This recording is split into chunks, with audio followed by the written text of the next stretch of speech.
I got up on the skateboard, and you won't believe what happened. Alright, I went up on a ramp. I went up on a ramp with my skateboard, and I flipped up. I flipped up on the ramp, and I went so high. I went feet and feet into the air. It was unbelievable. And I started doing flips and stuff in the air. I started doing cool skate tricks. And then I came down, and you won't believe this, but I landed.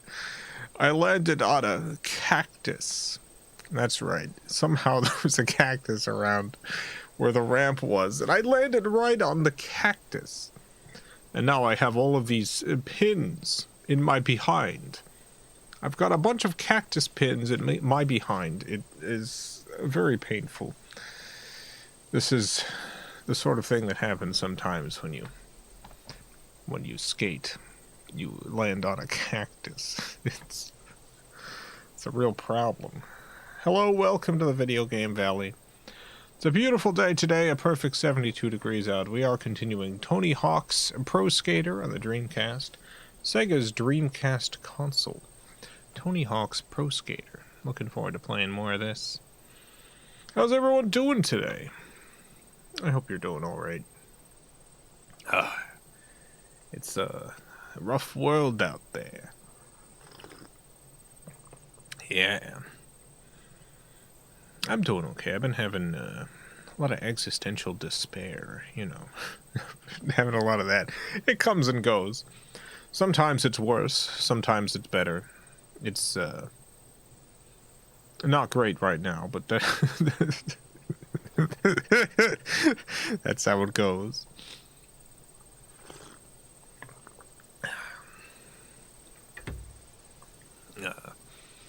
Yeah, been getting some work done, been using my fountain pens, drawing some ghosts for the Patreon. It's going well. Corans, thank you for the $2. Dumb and Dumber was released 30 years ago today. 30 years ago. You ever think about how it's entirely possible that, like, I don't know, 1,000 years ago or something, there was a stage play that had roughly the same plot as Dumb and Dumber. Completely lost to time now. It's not impossible. There's so many works of art of that variety that are just lost to time, so it's possible that there was a Dumb and Dumber style stage performance that just nobody saved. Yeah. Here for the memes. Thank you for the $1.99. My favorite Pokemon isn't Mr. Mime, so feeling great. Mr. Mime's a pretty interesting Pokemon. Has a lot of fingers. That's how you can tell when a Pokemon is really good. When the Pokemon has a number of fingers. A good number of things.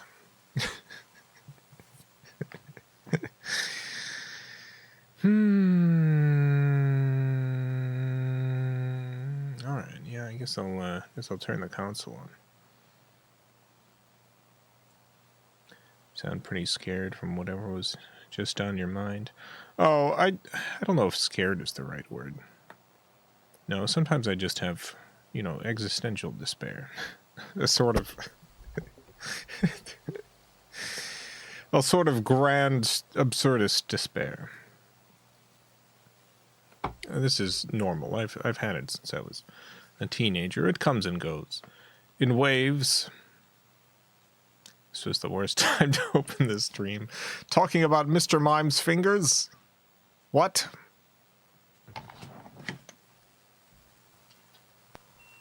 No. What's the deal with Mr. Mime's fingers?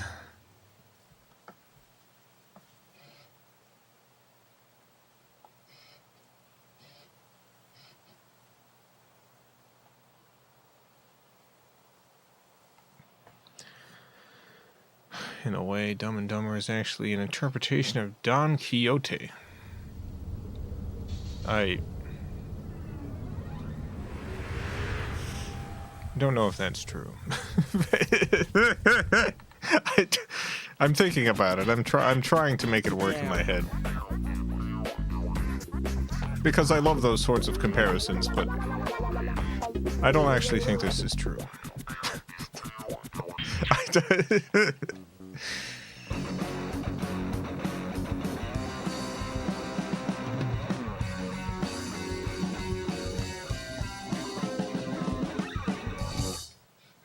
Mr. Mime can keep his fingers to himself. Oh, no one listening to this show has anything to worry about Mr. Mime. Mr. Mime is in a monogamous relationship with Ash's mom.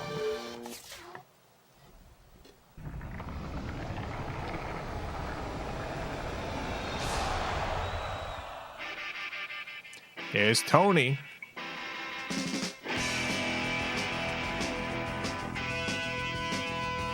That was like a canon thing on the anime, right?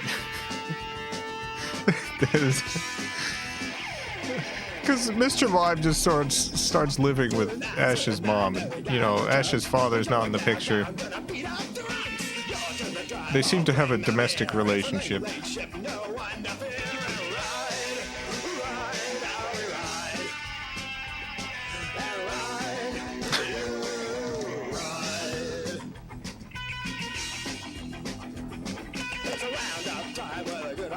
We're gonna drive one screaming off the street and ride, how we ride.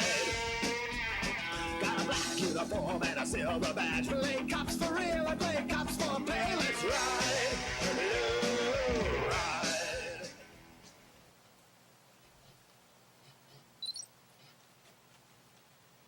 I'm just saying. I feel like it's canon. Mr. Mime and Ash's mom. Alright.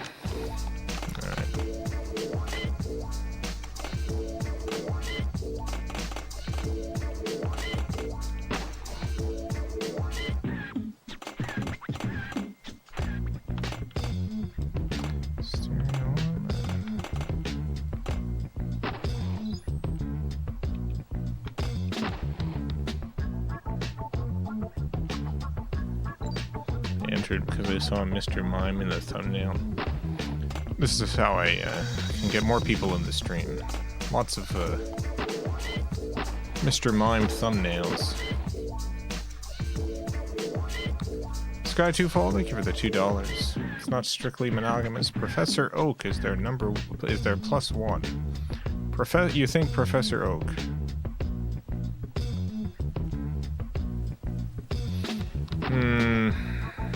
I have to think about this. I have to really contemplate.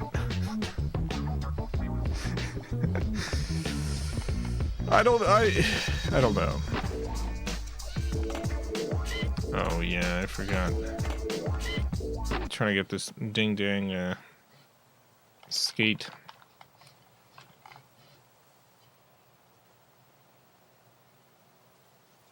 Here's the thing.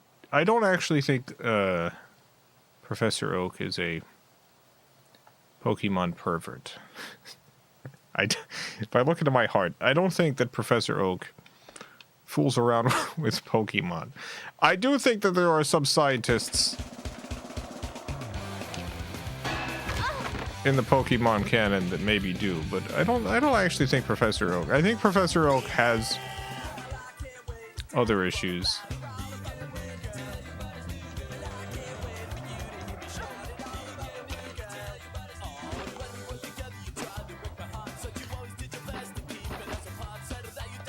What are those issues?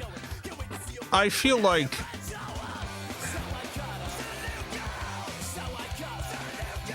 I always got kind of like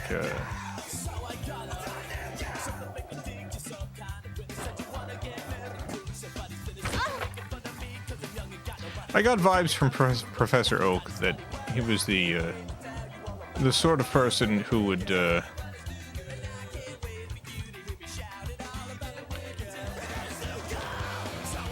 treat Pokemon not unkindly, but as though they are not sentient beings, which they very clearly are.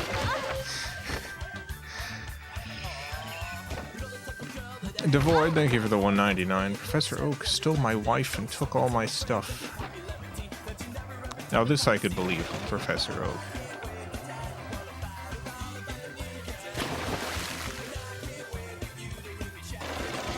Okay, I gotta remember my aim.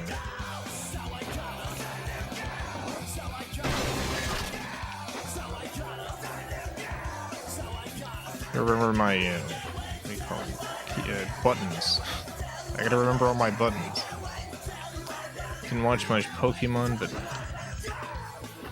I vividly remember an episode where a kid ate another kid's Pokemon. I don't remember this episode. Is this something that happened? The thing is, people do eat Pokemon in Pokemon, which is strange. Like, it is canon that people will eat Pokemon.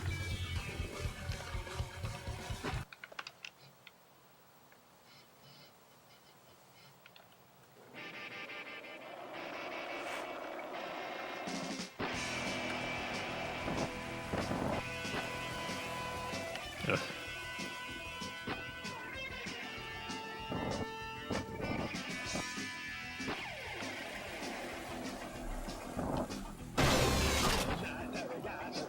A little squid sitting next to the kid at dinner. Stuck his fork into it and ate it up. Anyone remember this? I could see that being like a little joke on the show.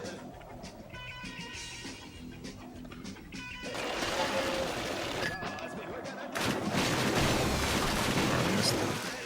I missed the K. Where the heck was the K? Oh, I remember where the K was. Devoid, thank you for the 499. Don't trust Professor Oak. I lent him my PS2 and he never gave it back. I can see Professor Oak like borrowing things and not giving them back also.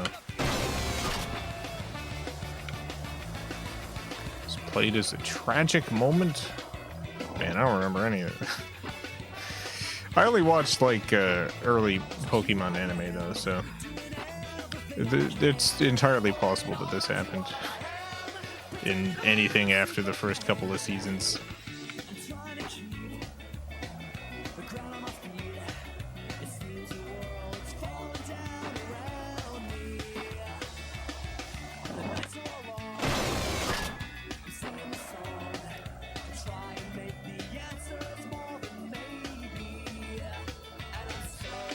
People eat, you know, slow-mo. People eat slow-mo tails. Slow bro. If people eat their tails, people will just munch on their tails. You can, in some of the games, you can get it at a restaurant. They'll serve it at the restaurant. Slowpoke tails, yeah.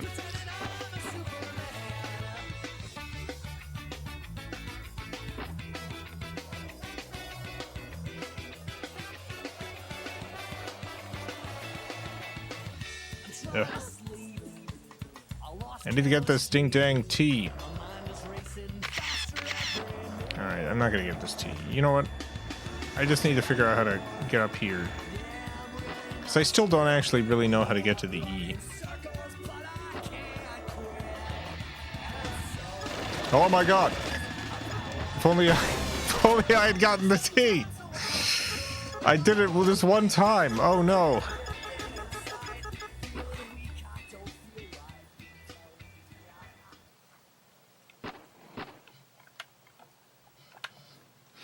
Here for the memes, thank you for the 199. Professor Oak called me a mean name once. I can see Professor Oak doing this as well. Can't believe I actually made it. And I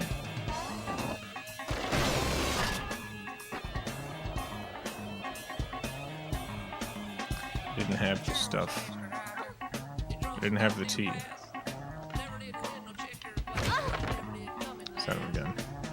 Carrie, thank you for the $5. Remember the time Pikachu caused a lot of seizures? Made Porygon take the fall. Justice for Porygon. Justice for Porygon.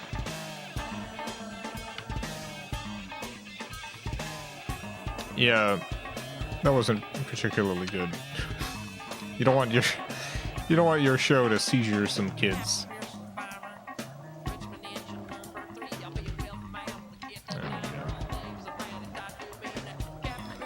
Usually the worst thing that could happen with a television show episode is, you know, people don't like it. Or it doesn't make money.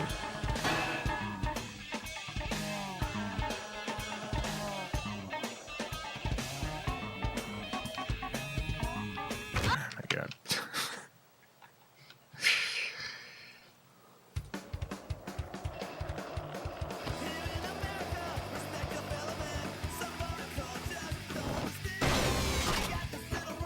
Teenager, I heard about the episode and was scared to watch it. By the time it played in the US, they had changed that section.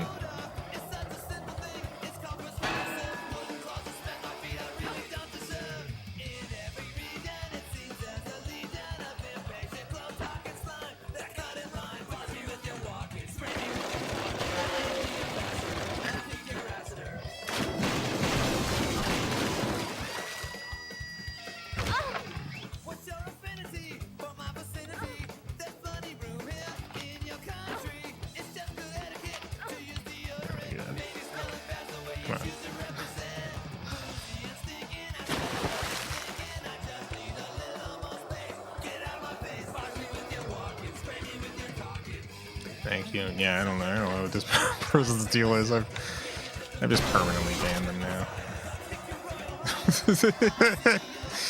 Or if they just never tuned into the stream before. Malphazar, thank you for the $2.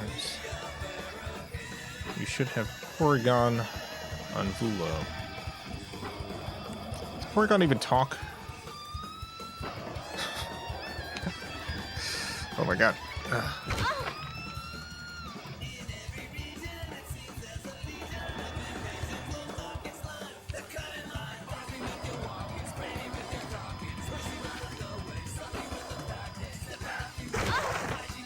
Son of a gun.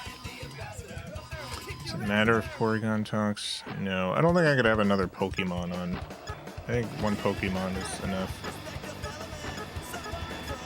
I mean, I guess I've technically had two Pokemon. I've had two Pokemon on, but...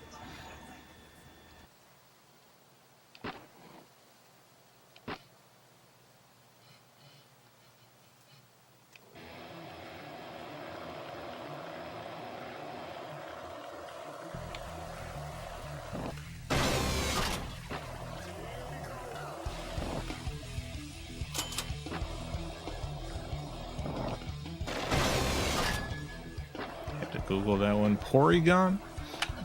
Yeah, I like Porygon. Porygon's just a low poly Pokemon. Doesn't really make a lot of sense, but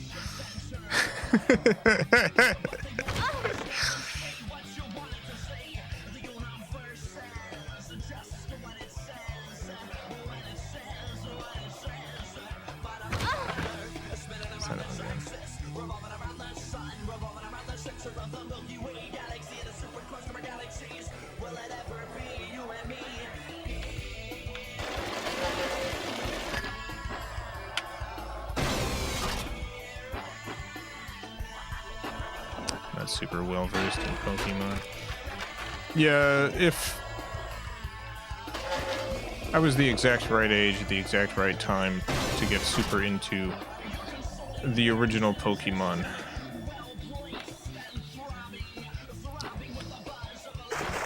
So I have like a pretty good amount of knowledge about like the original 150 Pokemon. And then everything after that is kind of like, oh my god, I did it. Goodbye. into the sea. Everything after that is mostly a blank. I played some of the other games, but none of it sticks with me like the first 150 do. Location of secret ramp unknown. 6 more tapes should help.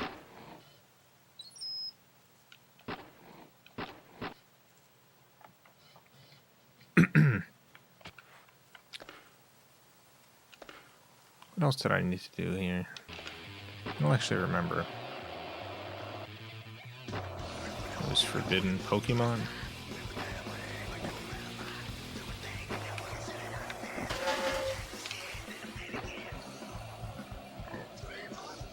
Yep. That's interesting.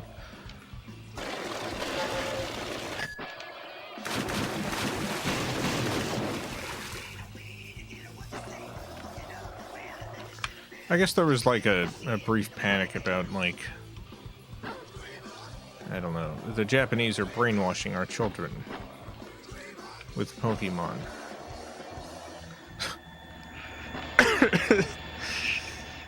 That was I feel like that didn't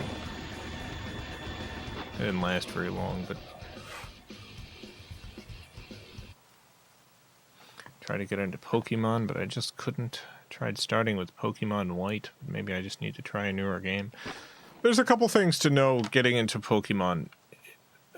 One, it's extremely repetitive. So this is either a good thing or a bad thing for you. If you're the sort of person who enjoys that. Hidden tape by 40,000. Then Pokemon is a absolute wonderful thing. Another thing to understand is it is like the writing in it is very much like geared towards children, and not in the way that a lot of like games aim towards like mixed audiences, which Pokemon does have a mixed audience, but it is written very much for like little kids. that doesn't mean that there's not still like good storytelling in it, and oftentimes it'll go to pretty dark places. But the writing is very much like for kids. So as an adult, if you don't have the like nostalgia for it, you might have a harder time like sinking into that world.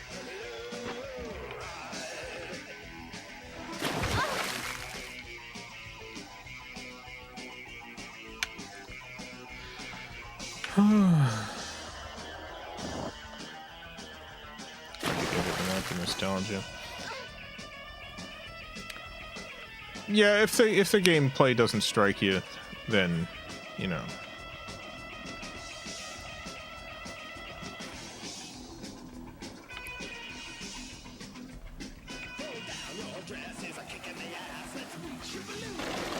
I don't actually think I'm gonna be able to get like 40,000 points on this one.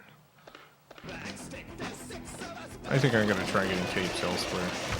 I could probably find the secret tape. You know what? What is this? What is this place called? And by find the secret tape, I mean I'm pretty sure I can look it up.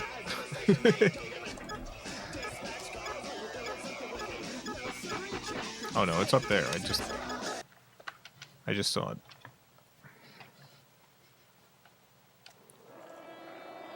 Gotta figure out how to get up there.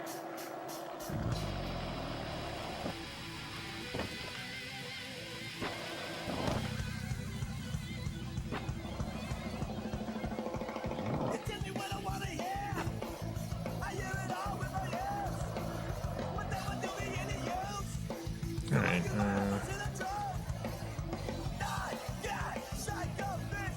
modern Pokemon games still look like they're produced with the GameCube. I have mixed feelings about that.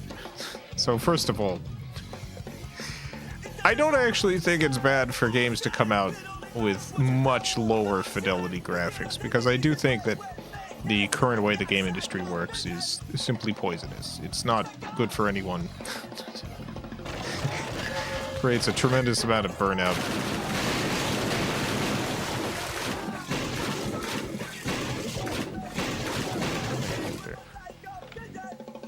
But I feel like them, like, the games looking like they do,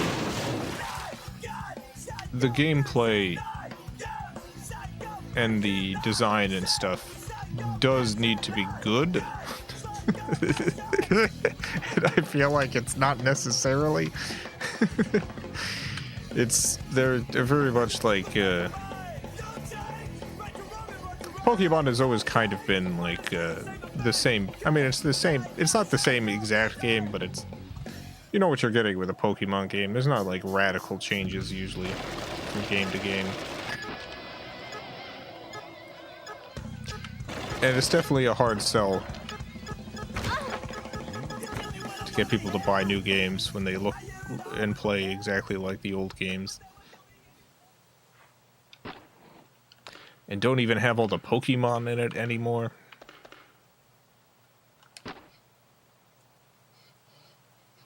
Like, sure, keep it lower fidelity, but put all the Pokemon in there. Why are the Pokemon missing? This makes no sense to me. You need the Pokemon in there. If they don't have all the Pokemon, what's the point? You gotta collect them all. It's not... You want to sell them as DLC. I think that's part of it. I do think part of it is just...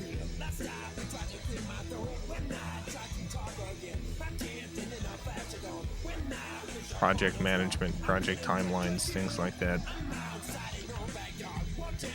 Yeah. They have over 1,000 at this point. Sure. But, you know, keeping the graphical fidelity low means that they can reuse assets. And the new assets that they need to make are not nearly as high fidelity like other modern games.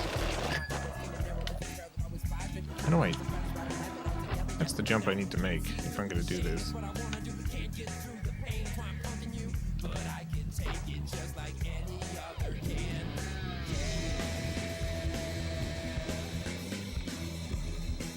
And another point is these games do make $1 bazillion still. It is worth putting in the effort to at least have the Pokemon in there. Ugh.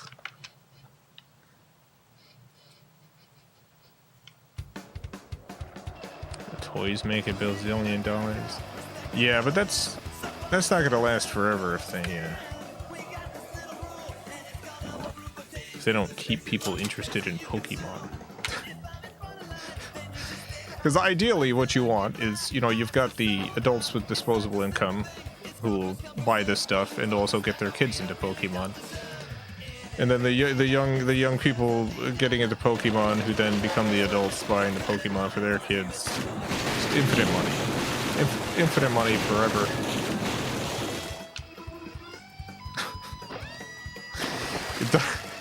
It doesn't work if it's like...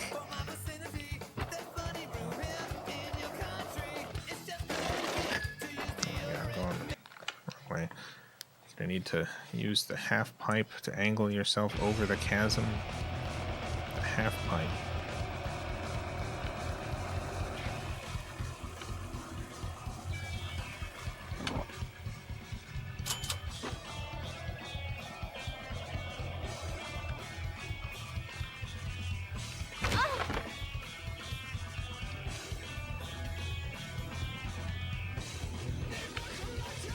Not mentioned in 13 examples of Pokemon being eaten in the anime. I invented this.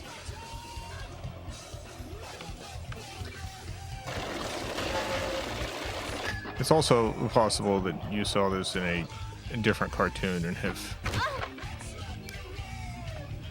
turned it into Pokemon in your head in the intervening years.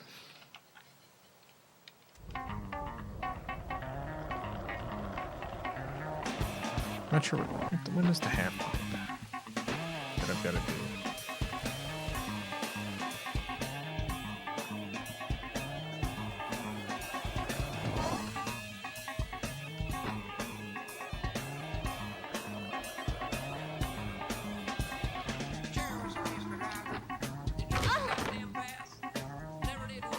Hope Pal World wins.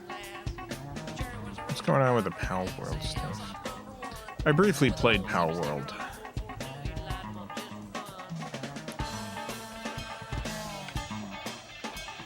I'll be honest, I didn't particularly like Pal World.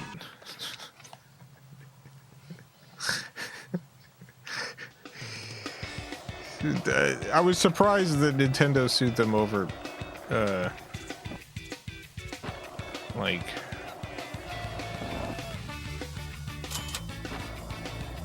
the ball throwing, yeah.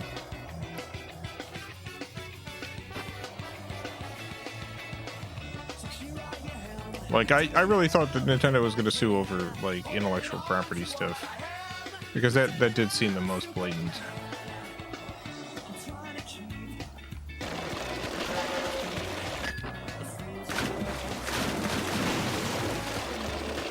Is...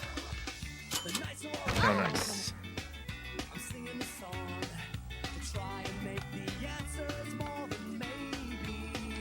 Alright, well, I'm here.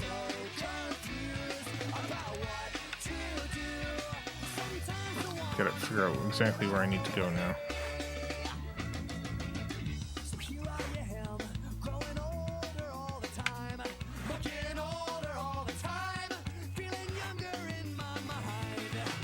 Well, thank you, some copyright concepts. No, it wasn't the concepts, it was like... I think there was like 3D models and stuff. It was weird. Oh my god, do I have to keep going? How do I... Where am I going? What the heck? No, you could copyright game mechanics. It's not copywriting, it's what do you call it? Patent.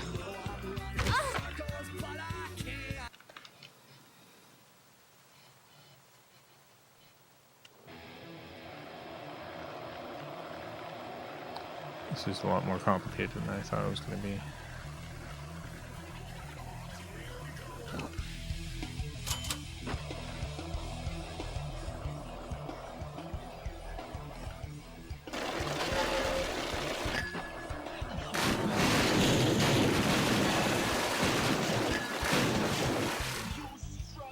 Ugh.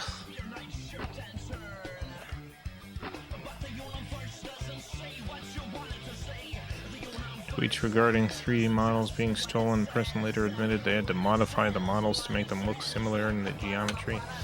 I think that the controversy over that was largely misunderstanding 3D models. Like, yeah, they had to... Alright, so... If I have a 3D model of, like, a Pikachu... and I make a new original character called Wide Pikachu, where it's been stretched wide. If someone wants to show that I've stolen the Pikachu model, they would take the original, or mine, and stretch it until they match. Because that's what I did.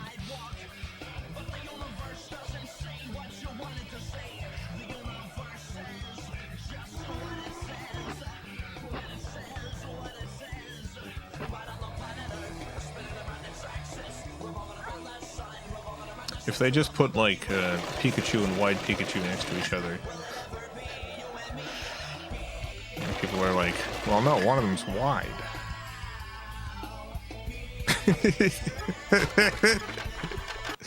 Oh, my God. But yeah, that's not why Nintendo's suing. What sucks about them suing for the patent stuff is, like, this is what, was it Konami or Capcom? Which one of these companies had the patent to little games you can play while the game loads? Konami? Yeah, so Konami had Namco? It was Namco. Yeah, it was Namco. So Namco patented the idea that while a game is loading, you would have a little game to play. A little mini game to play. They patented that. And so no other video game is allowed to do that. I think that the patent is actually like overturned at this point, but or expired, I forget. But it happened like when we're at the point now where loading isn't very long, so like throughout the entire like 5th, 6th, 7th generation of video games, it expired. Yeah, the entire time in which loading times were very high, no company was allowed to put little games in the loading screen except for Namco. This is something that like every game would have had they been able to. It's such a good idea, and it would have made loading screens so much more bearable during the time in which like loading would take a minute.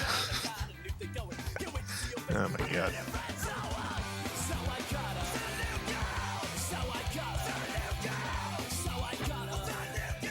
A genuine crime, this patent.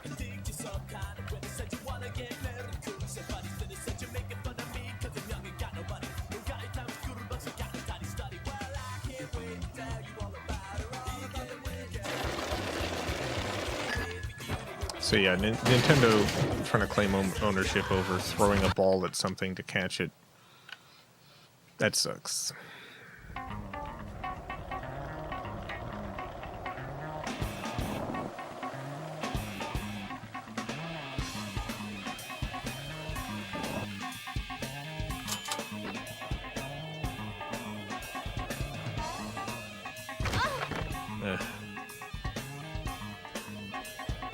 Having such a hard time with this one.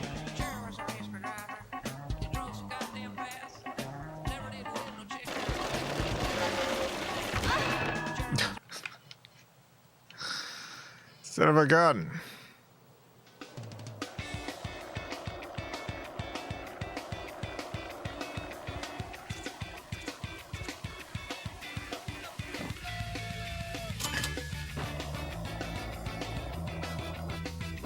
No.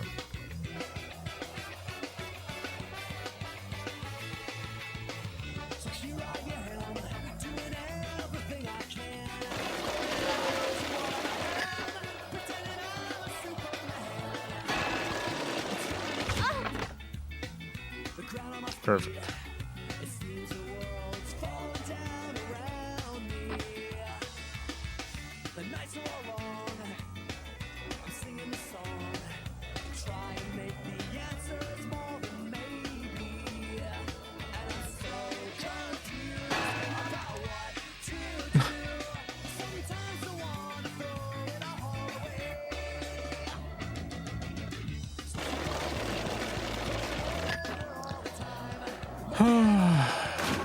I gotta. Dang it, no.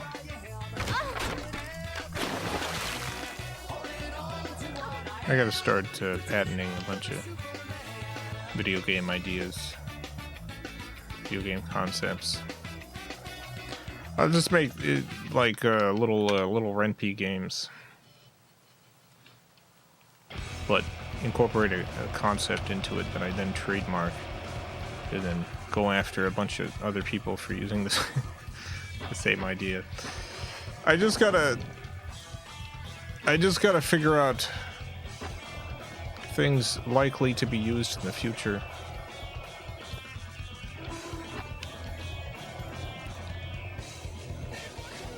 Patent trolling is surprisingly easy, especially if you have no conscience. Yeah.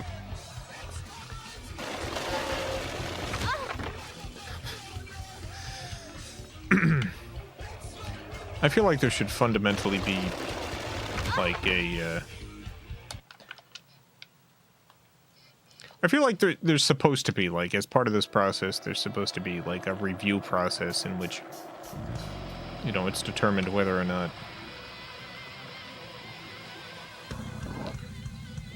the submission is fair or in the public good. I feel like that doesn't really happen. Like, the fact that there's someone who, like, within the past few years or whatever, registered a trademark for the cool S And owns the trademark to the cool S.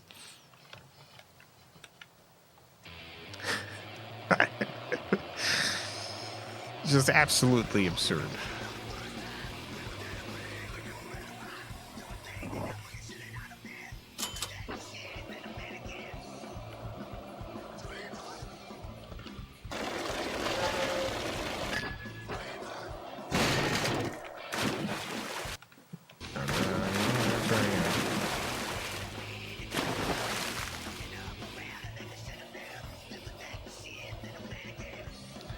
Join Blue Sky? Yeah.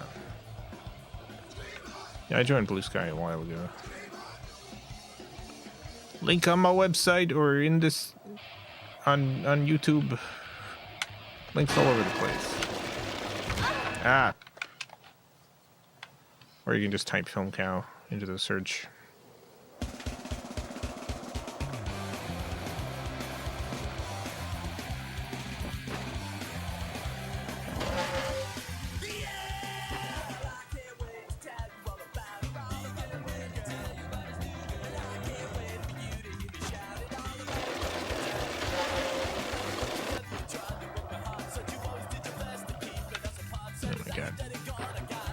Missing this.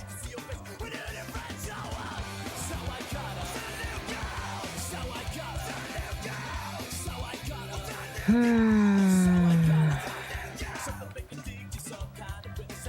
don't like this level. I think I just don't like this level at all.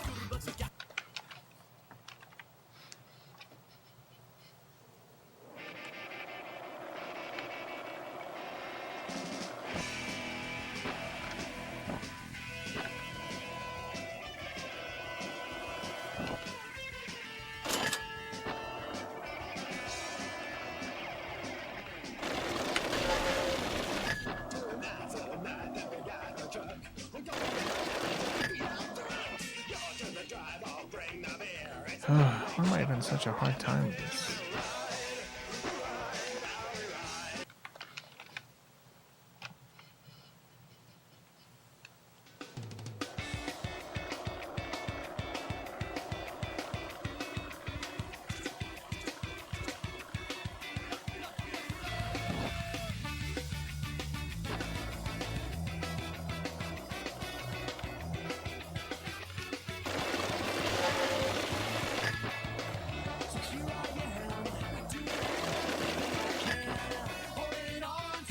No. You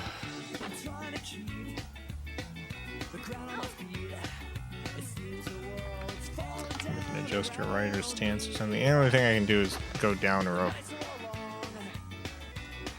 which increases or decreases my speed. What do I need to make it clear what I need to do afterwards. I don't actually really fully understand the whole process here.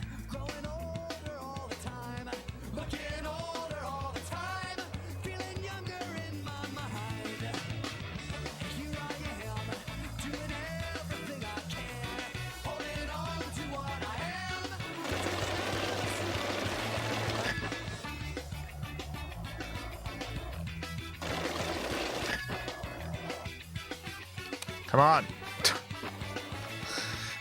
90s ska was so naff. I did love ska in the 90s. I was very briefly in a ska band with my fellow high school friends. We mostly did like Real Big Fish covers. We were called For Rent. I played the cornet.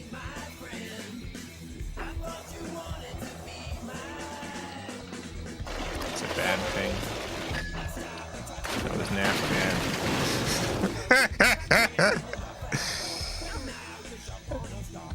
I think there's a lot of great 90s ska.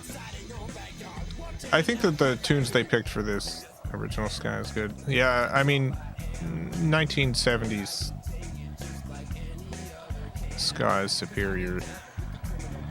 But I will say there's good 90s ska.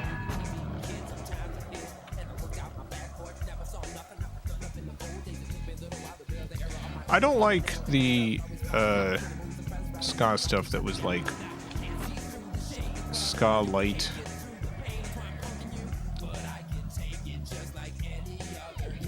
It was mostly alternative, but with some horns.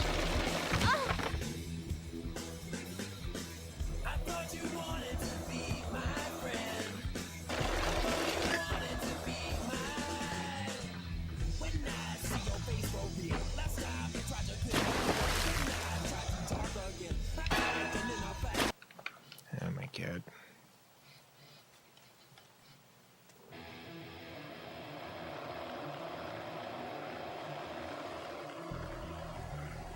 Ska started in the 70s. It might have started a little before that. I know that's like a big era for ska. It had a resurgence in the 90s.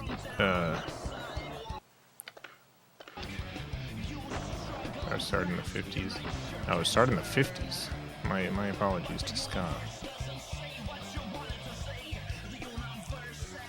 I guess it comes and goes every 20 years. It hasn't come back though since. I mean, ska's never died completely.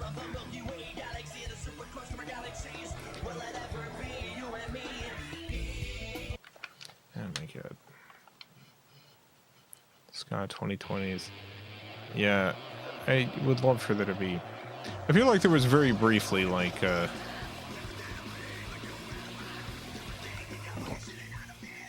ska I wouldn't say a ska revival, but rather ska would start showing up in places you wouldn't necessarily expect. Like I'd be playing a Mario game and a tune would be ska influenced. 70s was the two-tone stuff, yeah.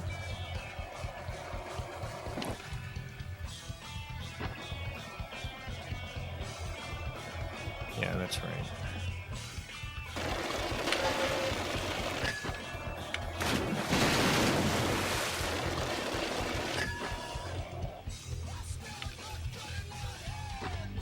Original Jamaican ska was late 50s, 60s.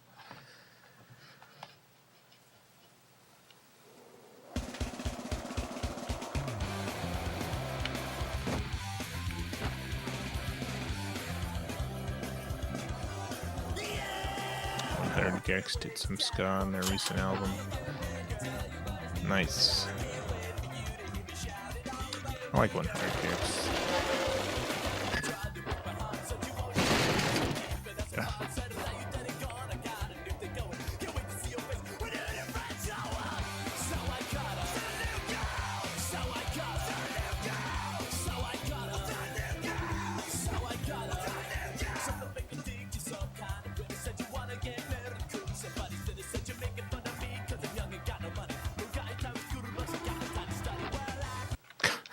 I can't believe it. This is just never happened. Never been a fan because of 90s ska. Mighty Mighty Boss Tones really suck.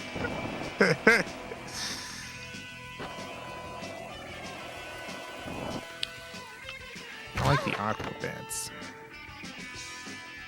I liked some Real Big Fish.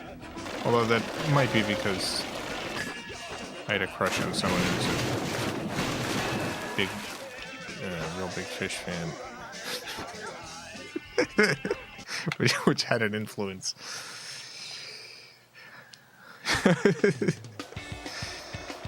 They were also in the band, yeah.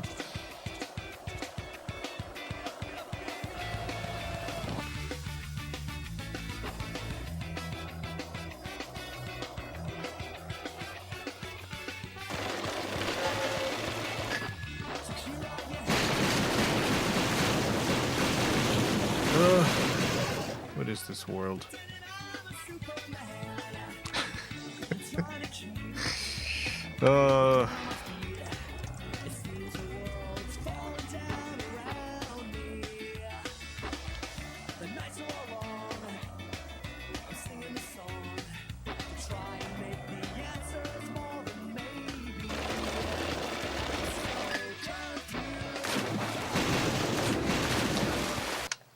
And to this day, I still get Sell Out stuck in my head.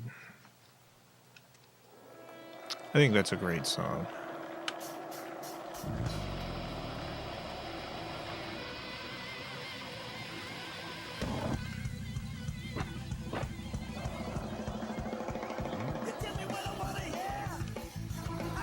They should have Sell Out in this game.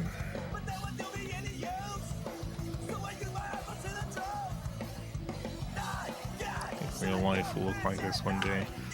This is our terrible future, yes. God dang it.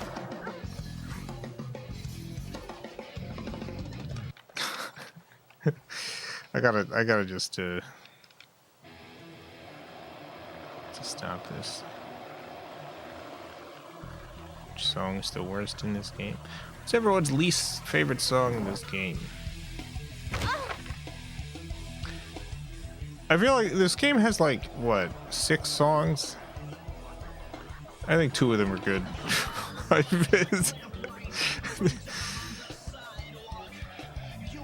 don't know.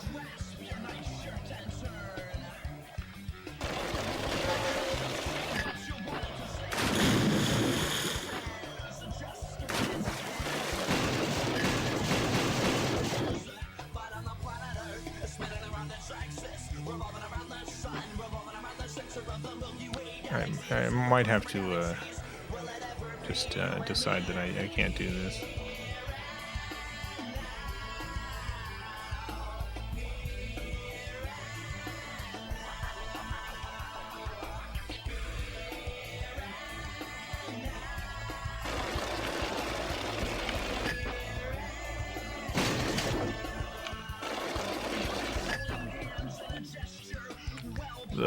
Why can't I make this jump? I made it one time. I made that jump exactly once. Why can't I do it again?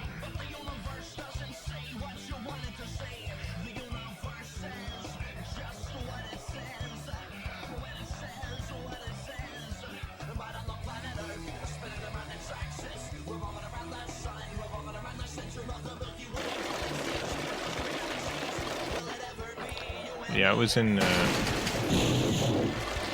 briefly in the ska band. This was in addition to the just regular school bands that I was also in. I think we played at a talent show in some other local event or whatever, and that was. I think that was it. I think it was just the two things. I suppose you have any recordings? No, I don't think so. I'm trying to think if it's not impossible that I have a VHS tape of the talent show performance. That feels like the sort of thing that my mom would have taped. Yeah, God.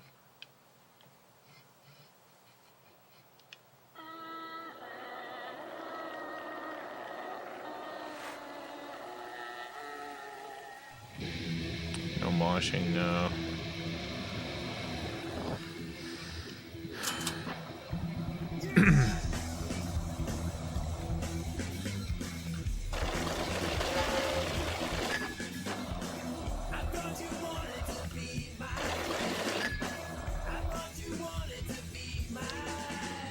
I guess I just don't. I really don't understand what I'm supposed to do here. So I might just need to stop. Did you write the songs? No, they were cover songs. Like I said, it was like Real Big Fish stuff, mostly. It wasn't like a great band or anything. It was just a couple of us who liked ska.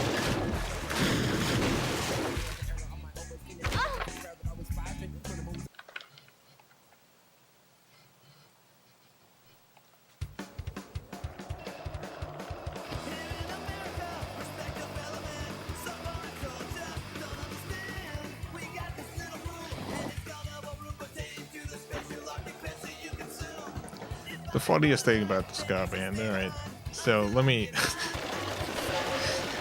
One of the biggest problems was.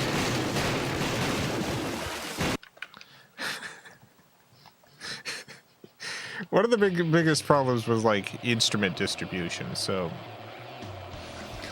I played the cornet, which is like essentially it's a trumpet. I played the trumpet. We had two other people who also played trumpet. You know, loved ska, played the trumpet. I had a fourth person who played flute, but could also play piano, and so he played piano. And then one of the trumpet players, she ended up being the singer for the group. So she would alternate between trumpet playing and singing. And we initially had someone for drums who dropped out, and so it ended up being just like pre-programmed stuff from the keyboard. It was a rough band.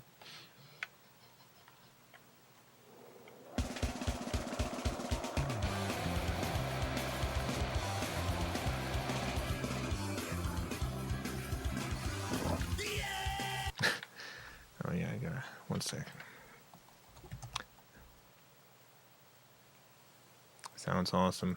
Glad you think so.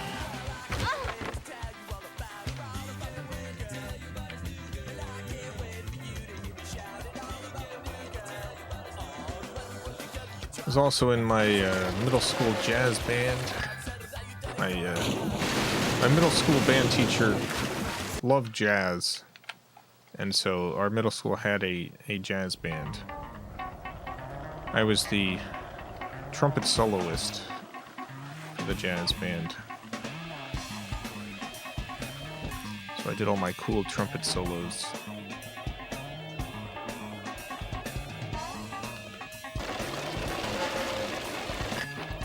That good at trumpet. Yeah, it was pretty good. I mean, if you've you watched my stuff, you've probably heard my trumpet in it at some point.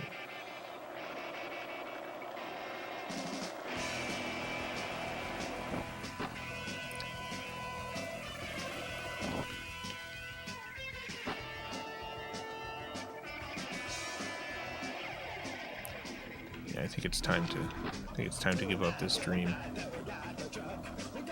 This is mostly miserable. This isn't a good time.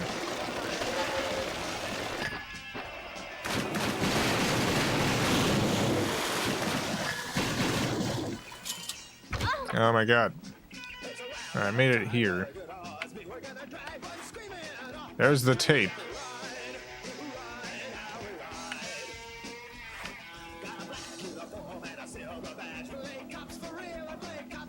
Oh no.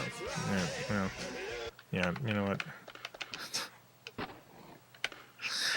This is not gonna happen. Play the trumpet on John McCain's Vegetable Friends. Yeah, John McCain's Vegetable Friends in the song in the Charlie finale with the trumpet. There's a couple other songs that I play the trumpet in.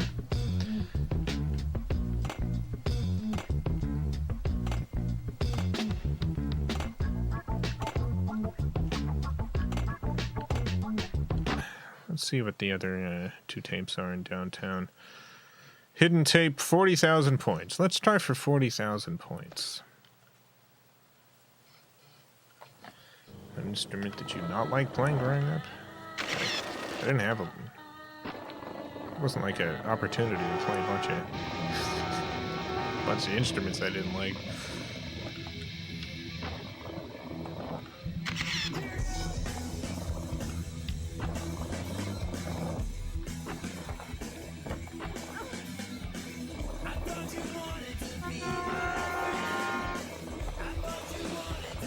I had a bad experience playing the recorder in elementary school.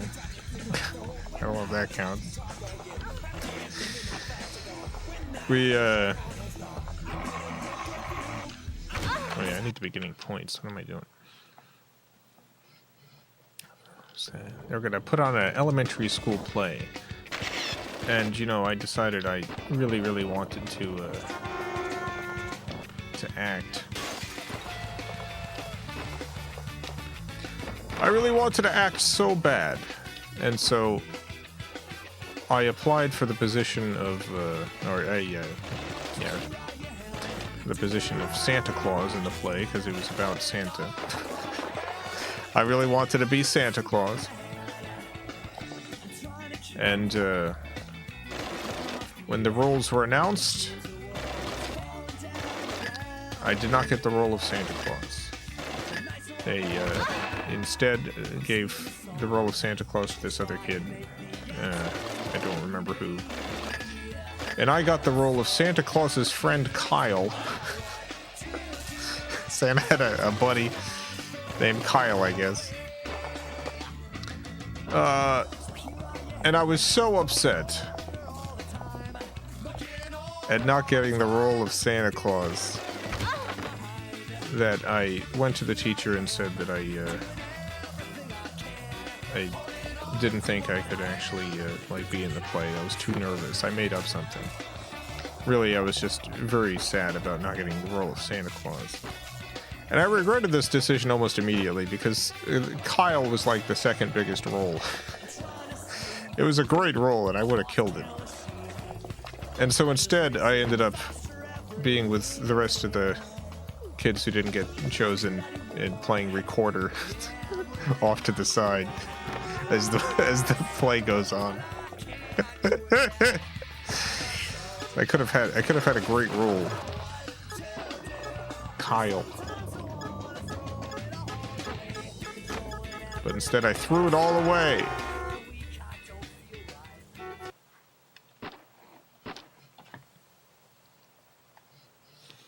I'll be honest, knowing what I know about myself now, it's probably better that I didn't actually get into this play because my memory for lines and stuff is terrible. I just have a really bad memory. It's entirely possible I would have really embarrassed myself, had a traumatic memory of like forgetting my lines in the big show.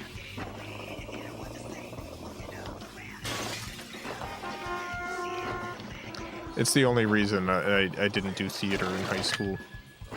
I simply could not remember lines.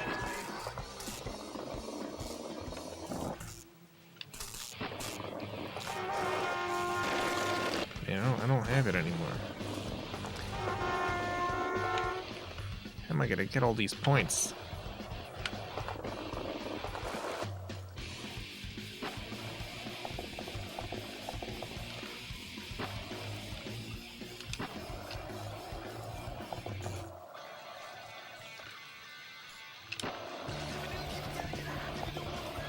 I need to get 40,000 ding-dang points.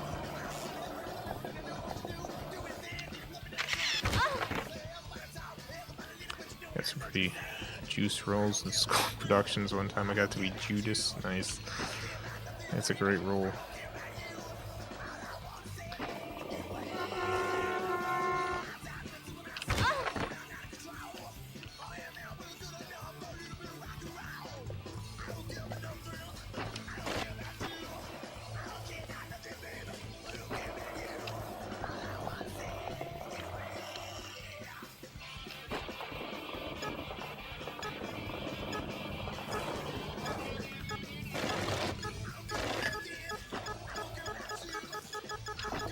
What I really wanted to do in high school, because our high school did put on plays and stuff, but, and I do think this was actually a mistake.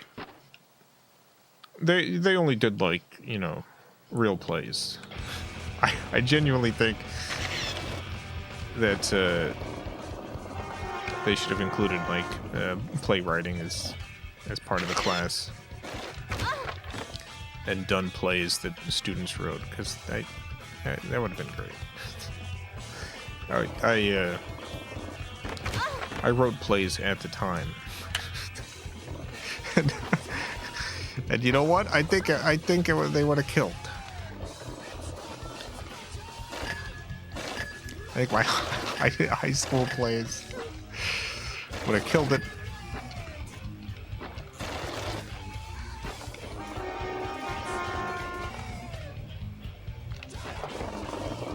Instead, they put on like Beauty and the Beast and stuff, which is fine, you know.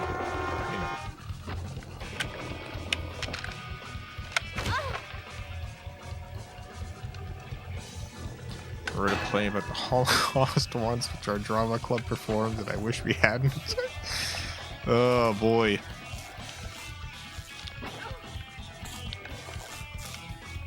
Yeah, I also wrote a play about the Holocaust. Thankfully, this was never performed anywhere.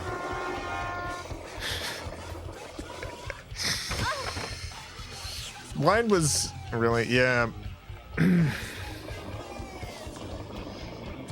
So, mine, I've talked about this play before, I just didn't give away the twist.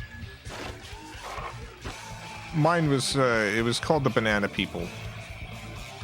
And it starts off with, like, it's this magical realm or whatever with the talking bananas, and it starts off all normal. There's just a community of bananas or whatever, but it turns out it takes place in an alternate history in which the Nazis won World War II, and the Nazis invade the banana world, and all the bananas get sent to camps and stuff. It was not a good play. I did not have the political or historical framework to do a good job with this concept.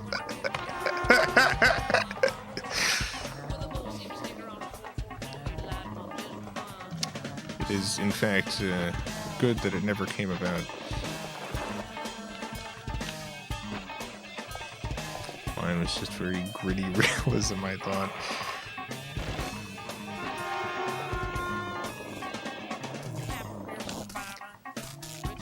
Yours was like Uwe Boll's Auschwitz.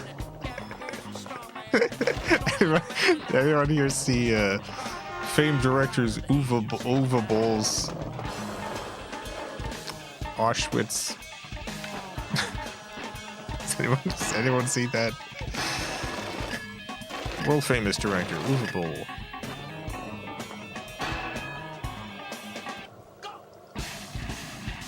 Made his own Holocaust film.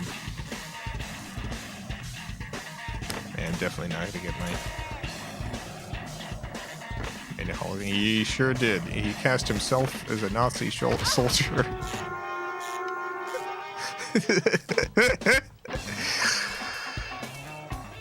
It's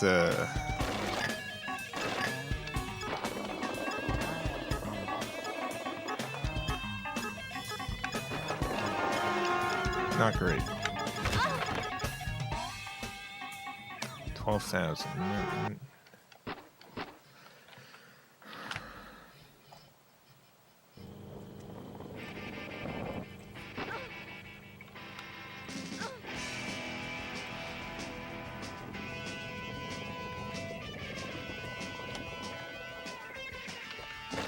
Yeah, I don't think I'm gonna get 40,000 points here either.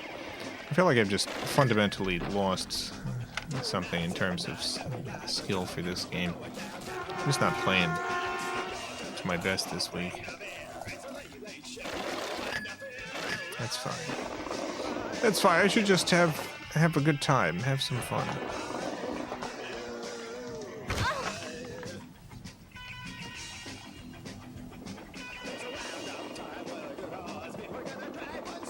Worst school play I ever saw was an elementary school production of Scarface, and the substance was replaced with popcorn. Honestly, that sounds amazing. I would watch an elementary. There's very few elementary school plays I would voluntarily watch. But Scarface with popcorn, absolutely. I would check that out. Whatever.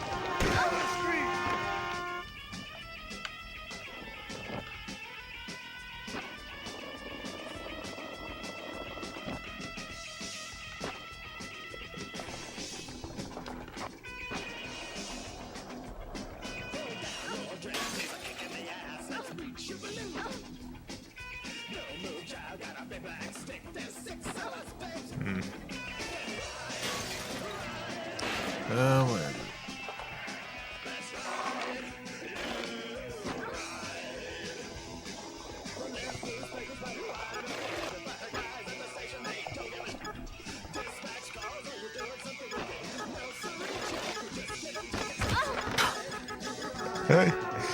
Alright. Try one more time, and then we're gonna move on to something else. I feel like I'm hitting a hard block in this game. That was a bad opening.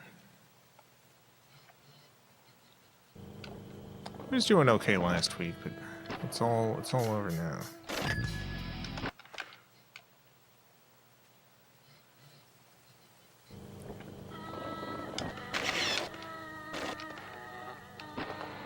Jetpack, thank you for the 11.99 euros. Off to bed now, but hopefully this donation can go towards some delicious fresh pineapples to help with your existential troubles. Also, Mr. Mime and Professor Oak definitely help Ash's mom. Bye. You're on the side of Professor Oak being a Pokemon pervert. I just don't know that I believe this about dear old Professor Oak. Thank you, though. I appreciate it.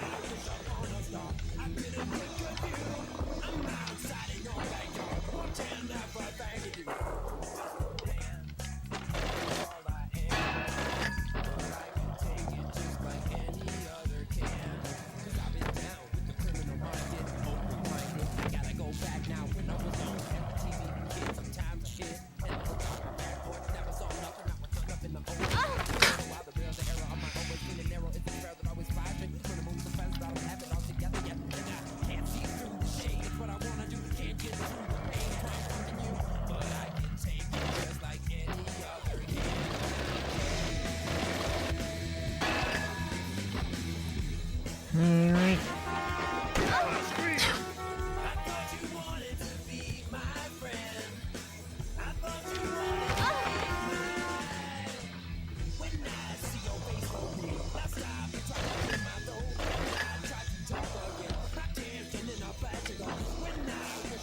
Yeah, I'm just not getting any points anymore. 'Cause I'm doing the same moves over and over again.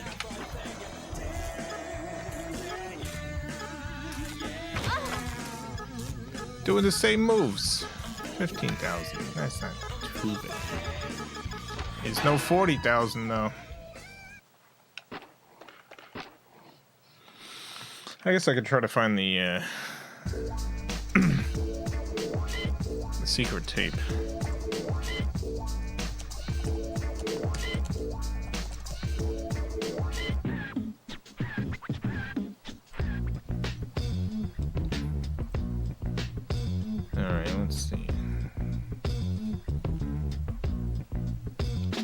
This secret tape.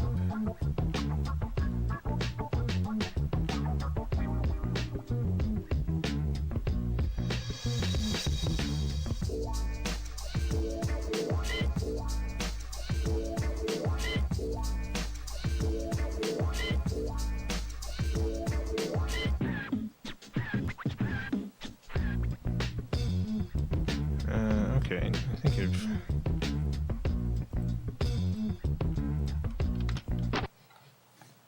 I think I can get this one.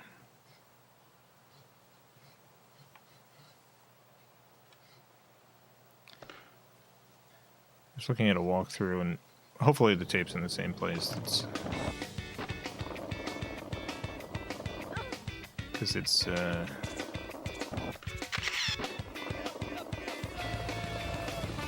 It's the remake. And the player in question is a skeleton. I did not realize that you could be a skeleton in the remake. I have the remake. I gotta unlock that skeleton. I had no idea.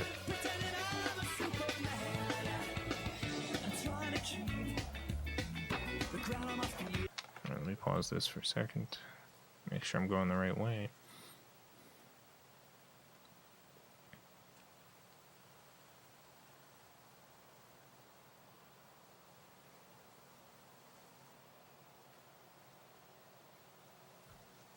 Okay.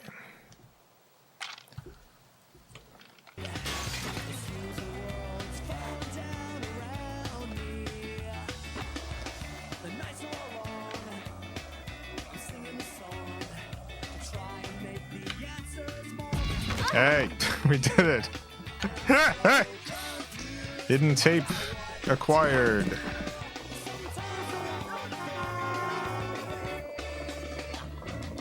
Thank you, skeleton.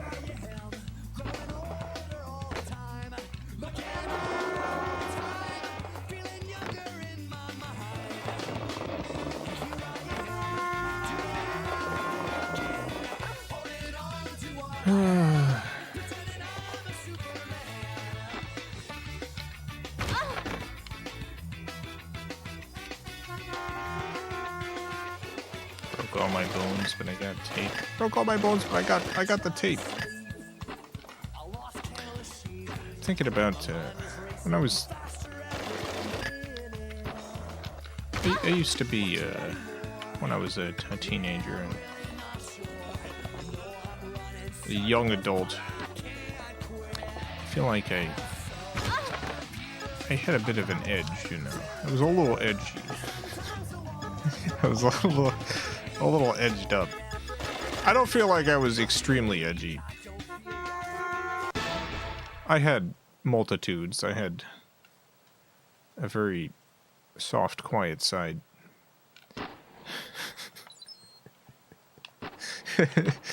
But also I had a little bit of an edgy side that would come out. What if 2025, what if I'm all edgy again? What if I start putting out real edgy stuff? Real uncomfortable media. 2 medals. 26 tapes? Oh, yeah, okay. I love edgy. See, I like... Genuinely and truly, I do like shock humor. I don't like that when someone says shock humor now. Like, a lot of people who made fundamentally, like, bigoted and racist stuff would call their stuff shock humor. You know, like, you're upset because it's shock humor and you just don't... you don't understand the jokes or whatever. But no, I like it when things are surprising. I like it when things go over the top in a way that's not just someone being racist.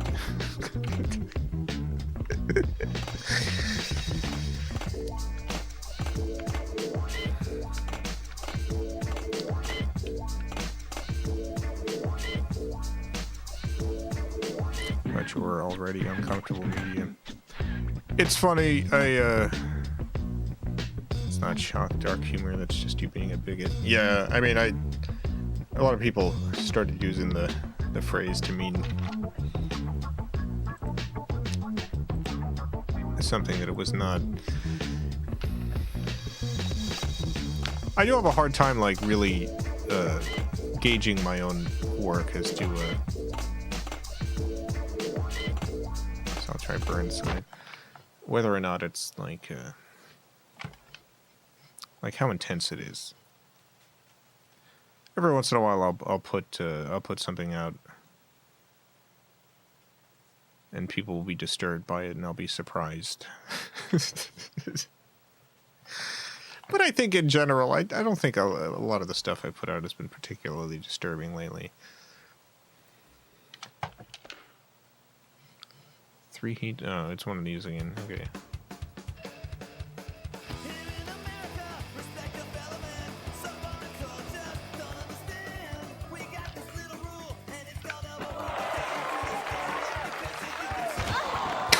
Dang it.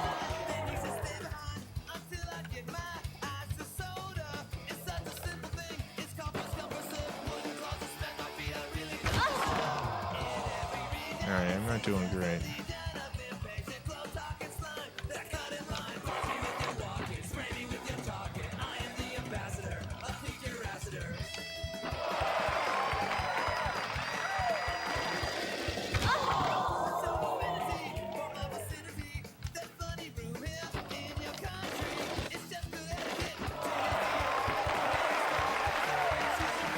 Yes, clap for me. Clap.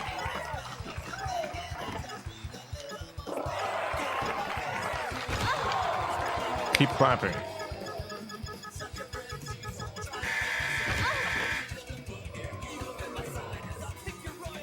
Yeah, I didn't do great. 42. Oh, I'm last.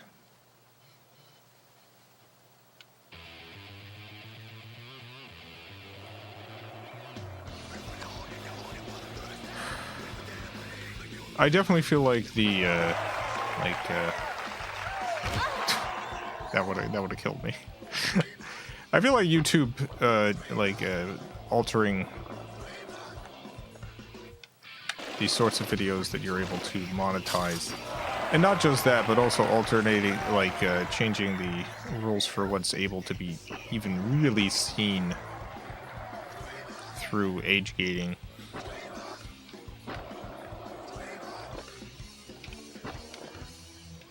Has had an impact on the stuff that I do, even though I've attempted to avoid that as much as possible. But there's definitely if I'm working on a video or whatever, and it's like, well,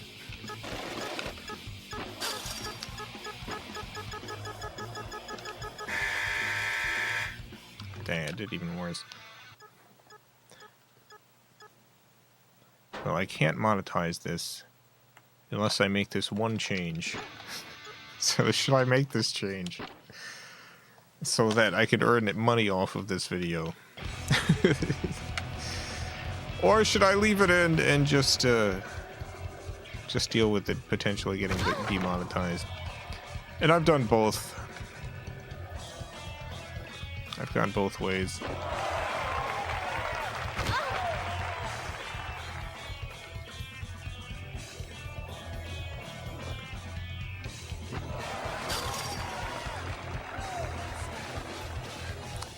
A lot of the reasons why I liked doing stuff on the internet as opposed to on television was the freedom that the internet afforded me. And it sucks that that's largely gone.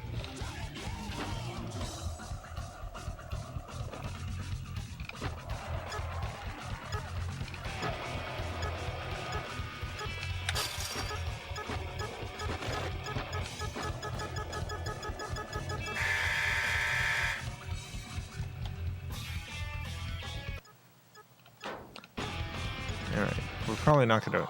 Yeah, we're in last place. Let's try again.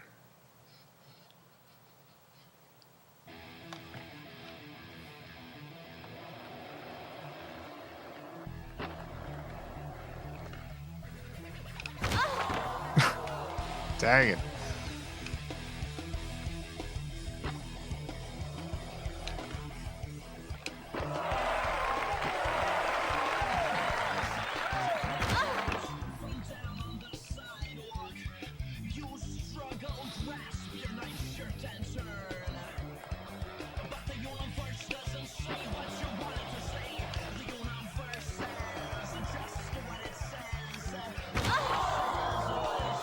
That's not great.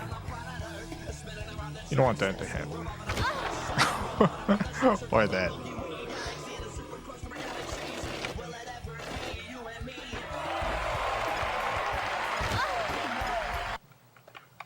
Let me end this run.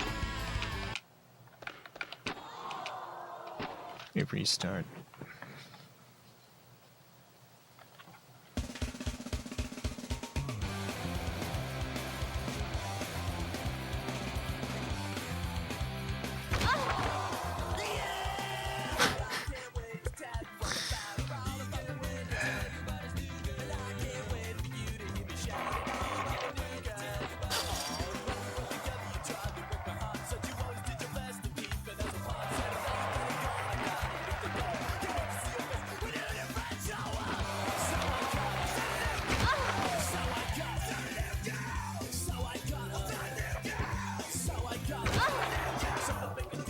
Never be afraid of being too edgy. Art's about emotion and controversy.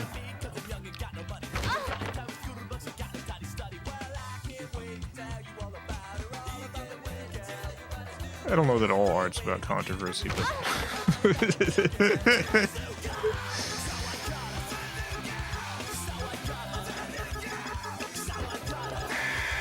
I definitely feel like I want to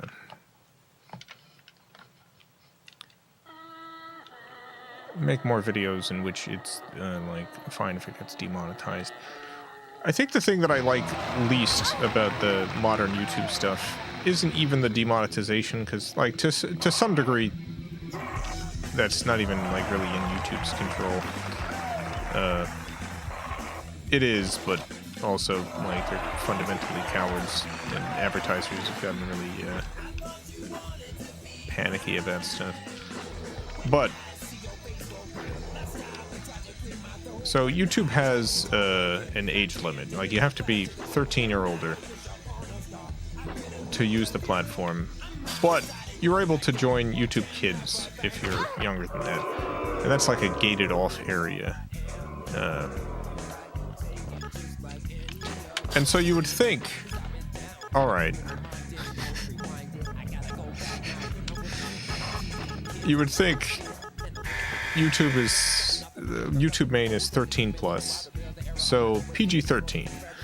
PG-13 should be acceptable to all audiences on YouTube main, but no. YouTube has decided that if your video is 13 plus, then they're going to age gate it behind 18 plus. If your video is PG-13 in content level, they are going to age gate it. People won't be able to watch it unless they're logged into YouTube, and whether they have an account that's 18 years or older.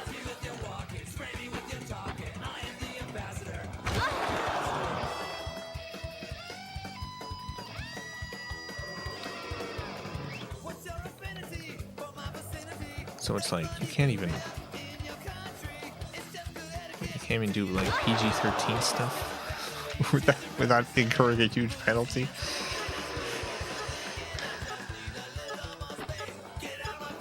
I feel like a 360 always should be more than 100 points. Come on. I can't believe I'm doing worse and worse.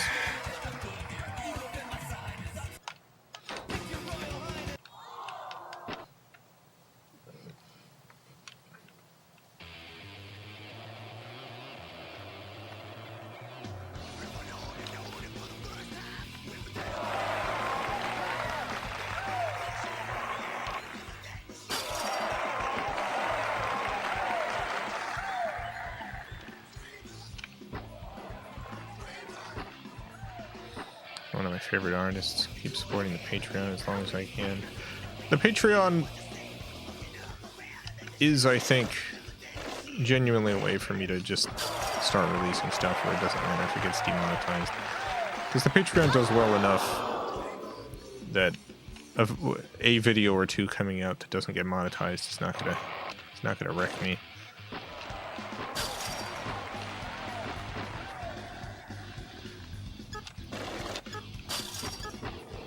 I can't believe how bad I'm doing.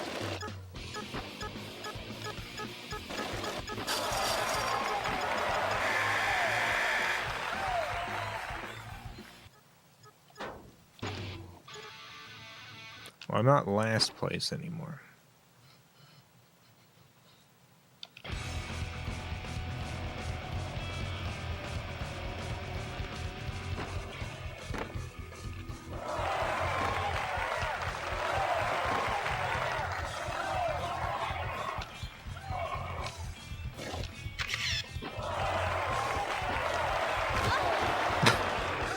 That wasn't perfect. That's alright.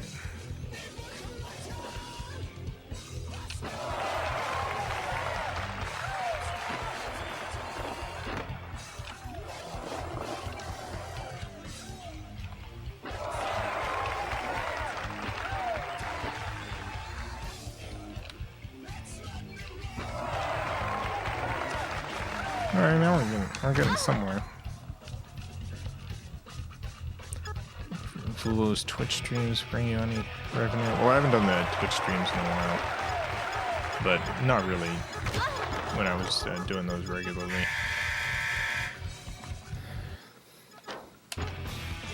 I was doing those because I enjoyed it, which is also why I stopped doing it. I wasn't able to really put the time in to keep it fresh, and also I was having problems with my my throat. It was making it very difficult to do consistent live performances of that type.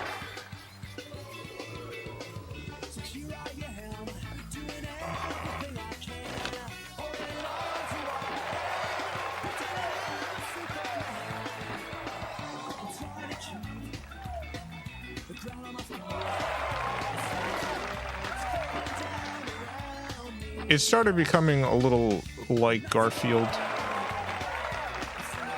which I didn't like.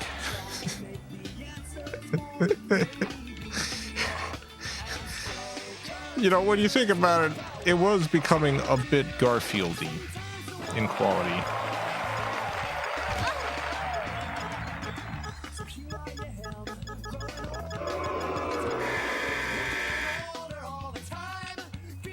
That's not a great score.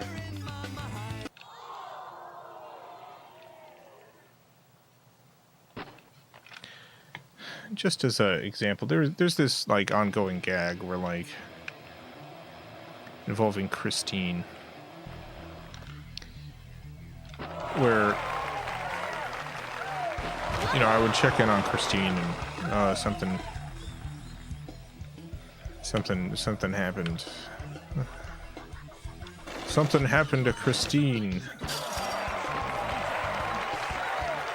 But it was like, how many times could I really continue this joke?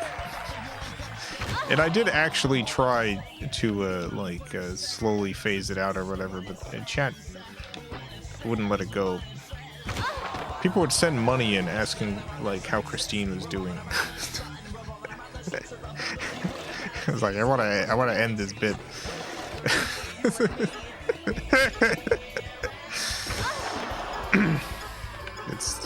It's becoming Garfield.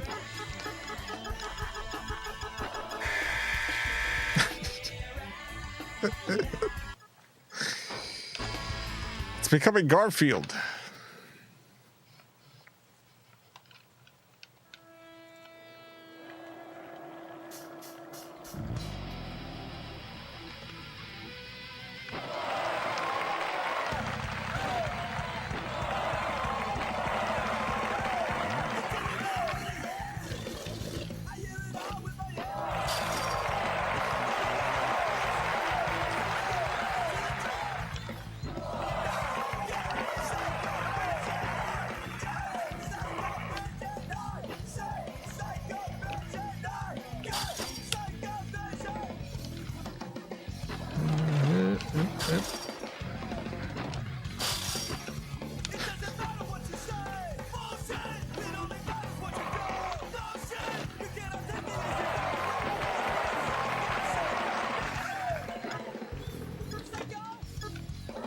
Some hand plants real quick.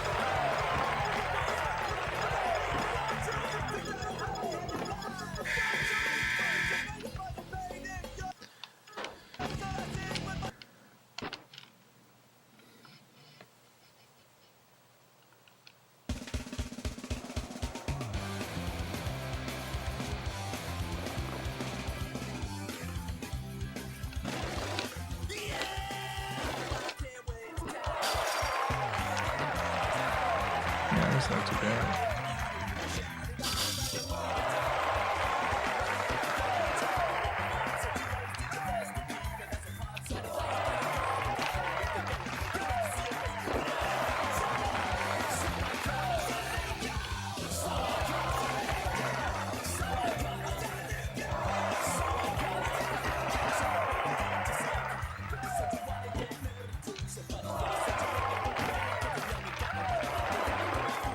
Yeah. Perfect. More hand plant. Keep hand planting. Yeah. It was pretty good. Hey, we got a medal. Oh my god. Unbelievable. We did it. We got one medal.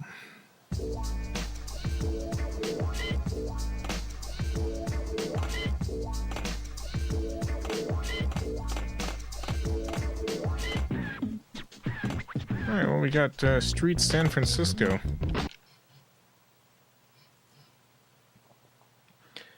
Character that stuck with me since you released him was Slizabeth from Hey Boys. Yeah, that's one of my favorite works from this year. But I put out some good stuff this year, I think. Let me look at what did I put out this year so far? I got one more video coming out, but what did I put out this year? Carla Cop Face episode 2 was the first thing. God, that was a whole year ago. I already have episode 3 written. I gotta do that. The video about the Llamas with Hats 15th anniversary ties in. Perfect Husbands episode 1. Then there was all of the Kickstarter promotional videos, which I think were pretty good. I had a good time with those.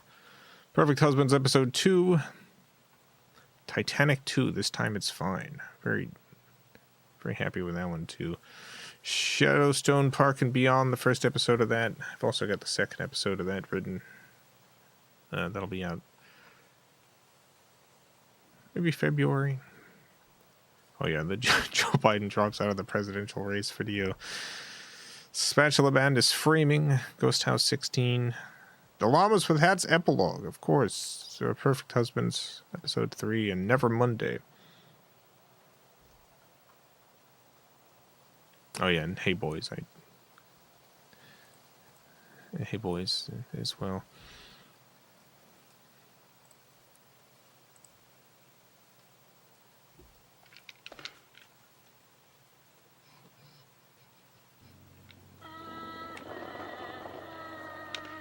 Quality stuff. Yeah, I think it was a good year. I've definitely had worse years.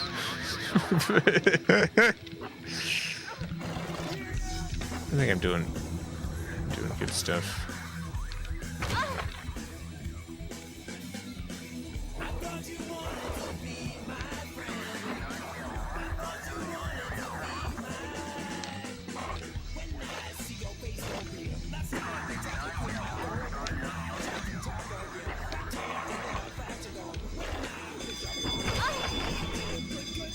Got hit by a tram.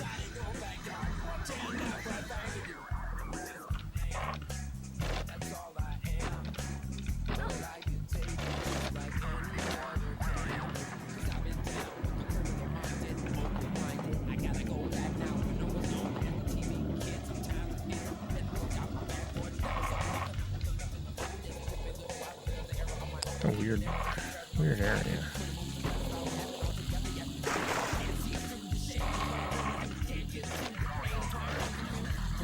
This place is a little open.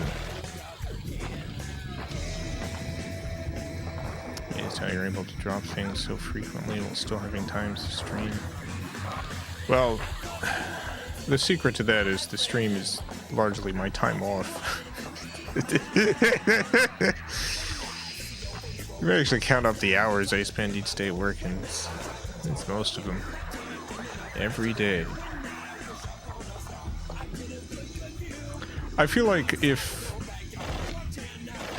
the place I would like to get to is I would like to get to a point where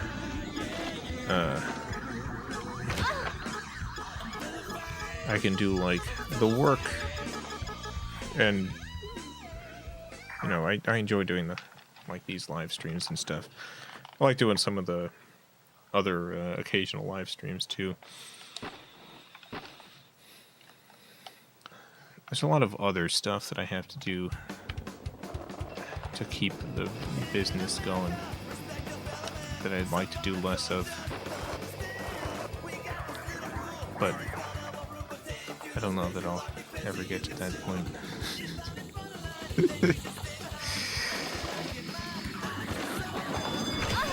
You really got to bring in an excess of money for that to happen, as opposed to just paying off bills and debt. Alphazar, thank you for the $2. Should do a watch party for your year's work. I feel like that would work less with the audio plays now. It's like, here's a 2-minute or a 3-minute cartoon. And here's a 45-minute audio play. I do want to do. I've actually set up stuff for a live stream. Like I would do something occasionally where I would play FilmCow videos, and I want to set up like a permanent, like 24-hour channel like they have with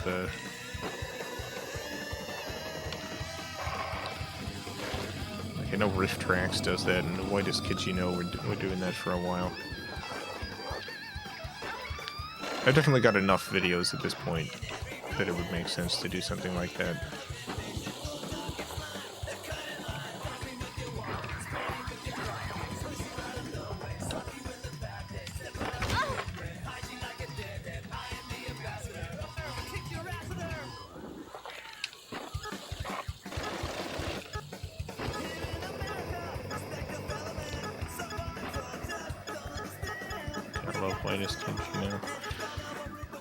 One thing that I noticed with the live stream that they did, I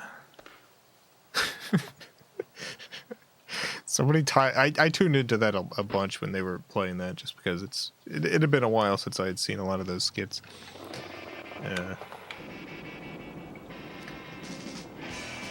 They needed to. I think they had like just all of the episodes, all of the skits, all of the stuff, just like in a big playlist that would loop. And they needed to be a little bit smarter about it, because what ended up happening is they did a feature film about the Civil War, but it's about weed.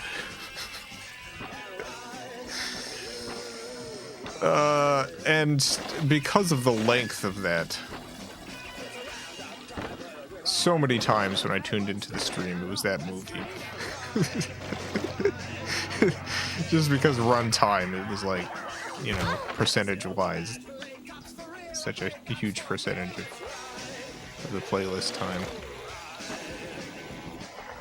So I'd have to be a little bit smarter with my playlist, so that when you tuned in, it wasn't always like an audio play or something, or Nick the feature film.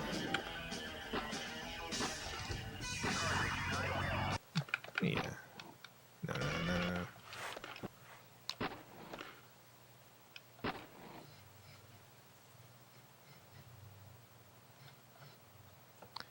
25,000 points. Wreck 5 cop cars. I can do that. Let me try that one.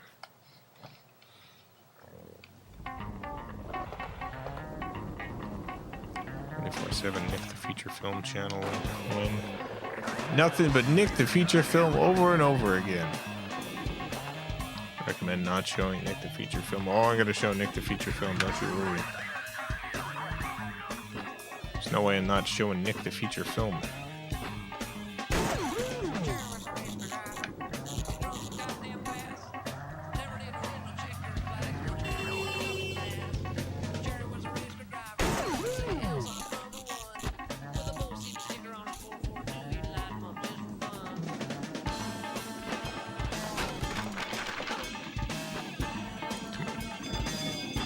These two are right here together.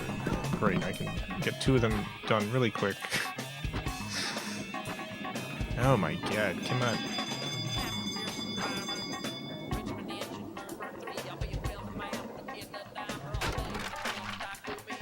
Stream is still going. Oh, is it? Nice.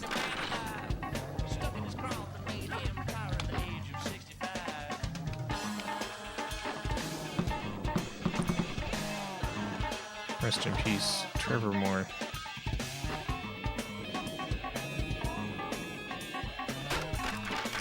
Very sad about that.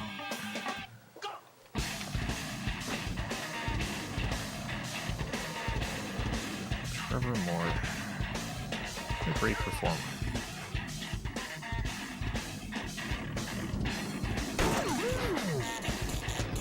Alright, well that's 3 of them.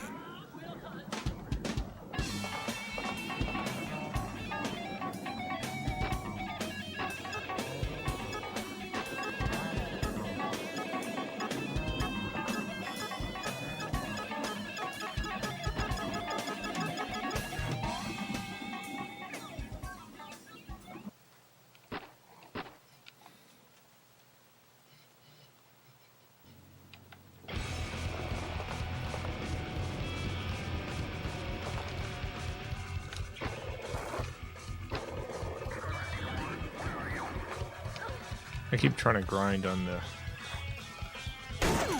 bushes. It's not gonna work. It's simply not gonna work. I don't think I've ever sat down and watched Nick the Feature film. Oh, it's if there's one thing people say about Nick the Feature film, it's that it's very watchable.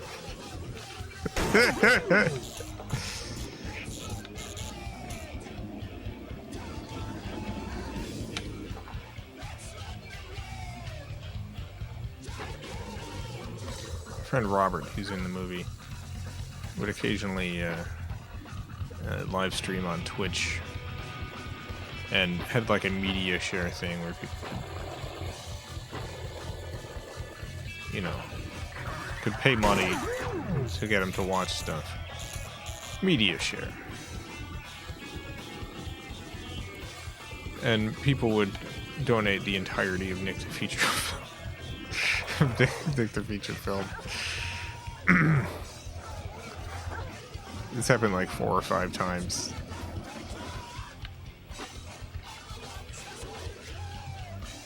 It's very funny. Robert hates the Monopoly scene. There's a 20-minute scene in the movie where Chris tries to teach him a nonsense version of Monopoly.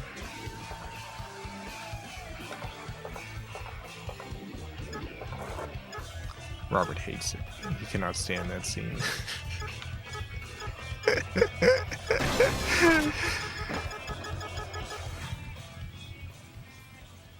How come? It's a 20-minute scene about Monopoly.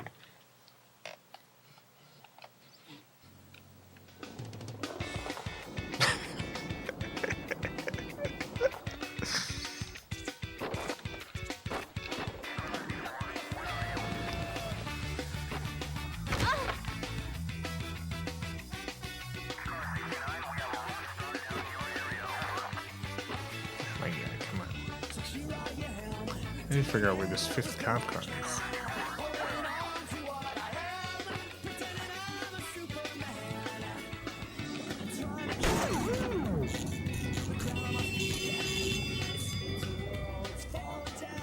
I have to watch it now just for that scene. Nick the Feature film. It's very French New Wave.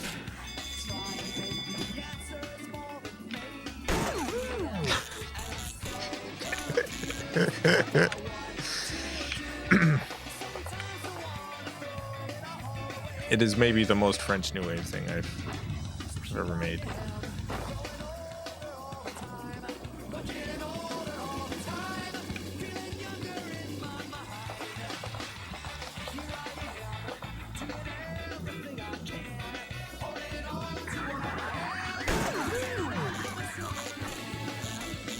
Need to find this last ding-dang cop car. Where the heck is it?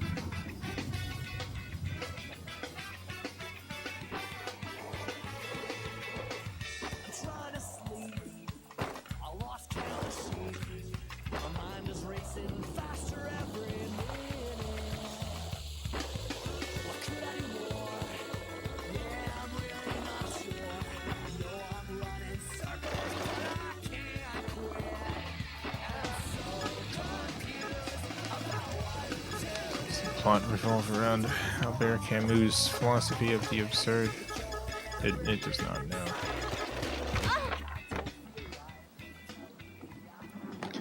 doesn't really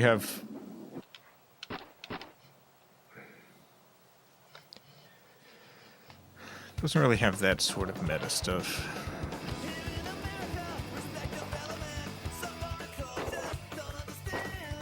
The plot of the movie is Robert is a filmmaker, which is, you know, is true, but he meets Nick before the start of the movie. He's met Nick, and he just becomes enamored with this guy, and decides to film a movie about his life, about Nick's life.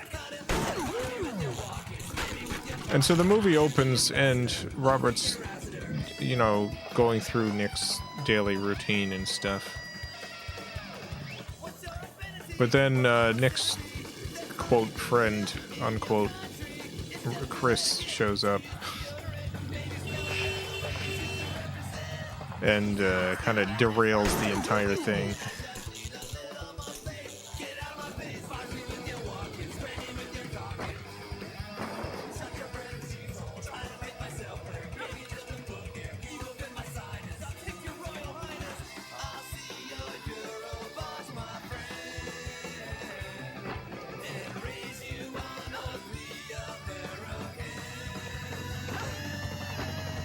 There's the S. There's no cop car there, though, as far as I can tell. I really have no idea where this last ding-dang cop car is. Is it driving around?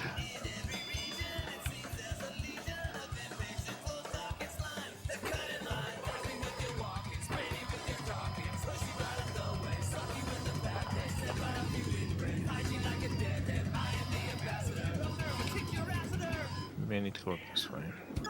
Yeah, good.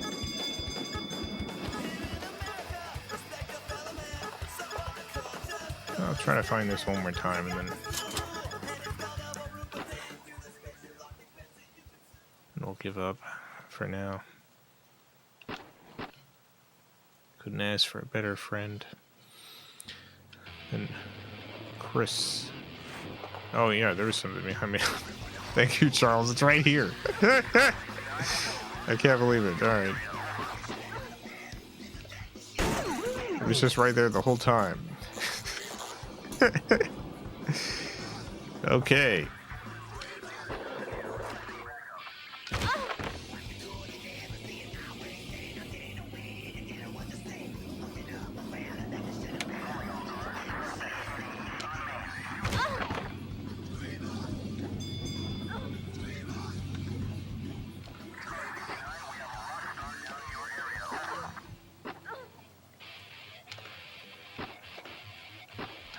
The police officer just saying we have a rock star in our area.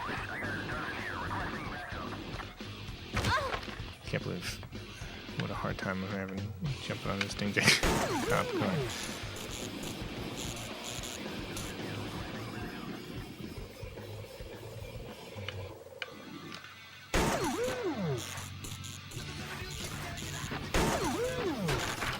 Alright, just gotta get the last one.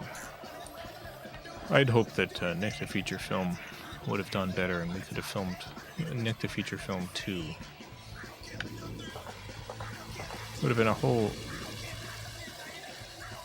franchise.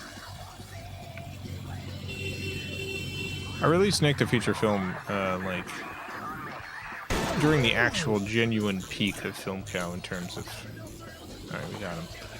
In terms of viewership, like FilmCow was at its absolute peak. There were more people watching FilmCow every month than at any other point in FilmCow's history. So I thought, yeah, maybe we can make a little money off of this. Release the DVD of Nick the Feature Film, and would you believe it? Would you believe it? People just didn't buy it.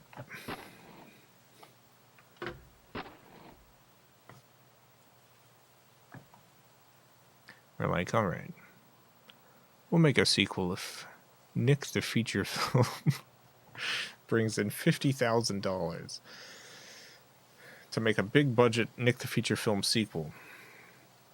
Like maybe if it makes $50,000.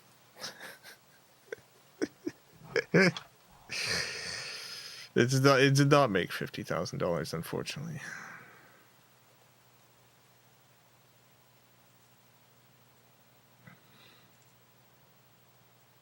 Let me see.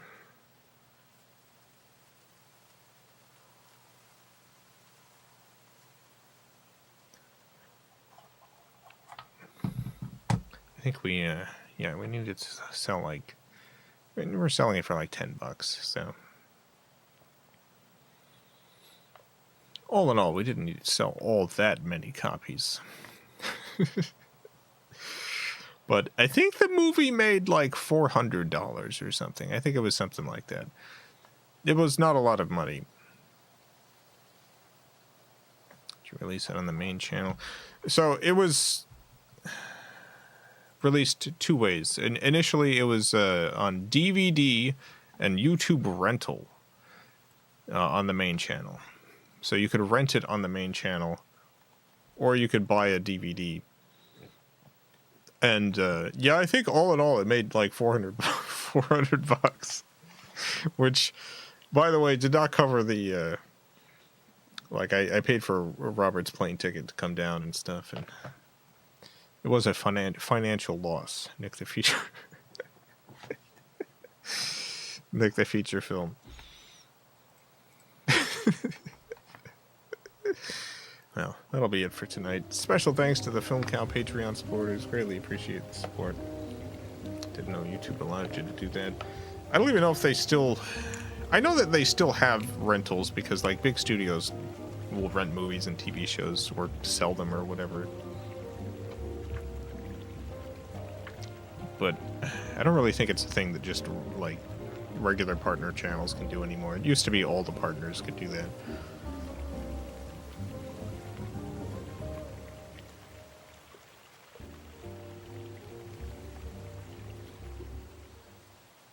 Be back tomorrow, continuing Dennou, Hyouryuu, Multimedia Cruising on the 3DO.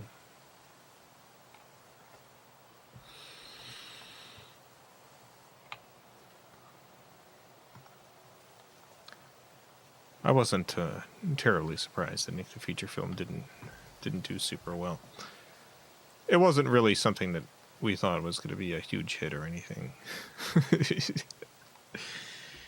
There was a DVD that I put out very early in FilmCow,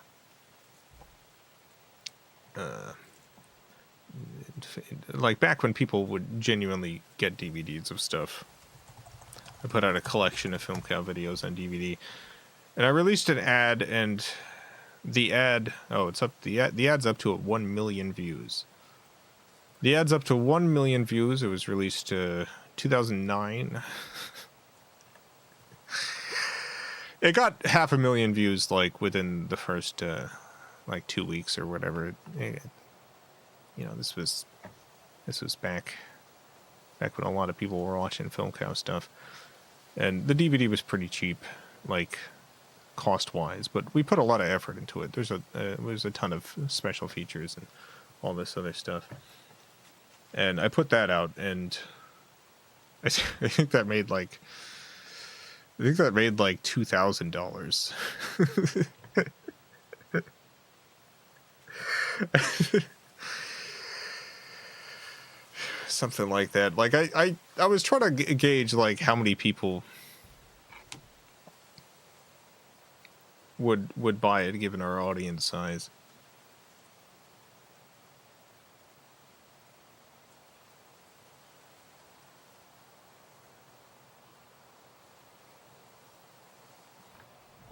I was like, all right.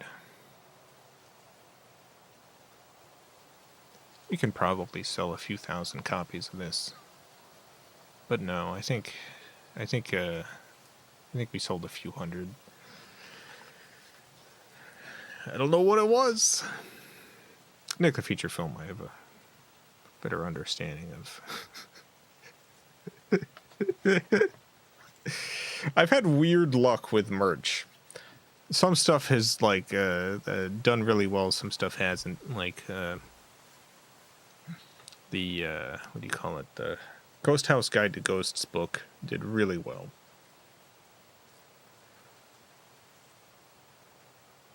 Ghost House Guides to Ghost is probably my, like, outside of, like, the Hot Topic stuff, Charlie the Unicorn stuff, of all my self-released merchandise, Ghost House Guide to Ghost is probably the most successful thing I've ever released. Ghost House Guide to Ghosts.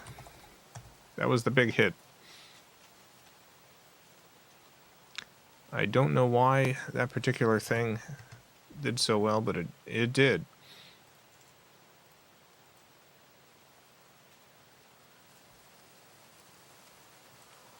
See if I can find actual numbers.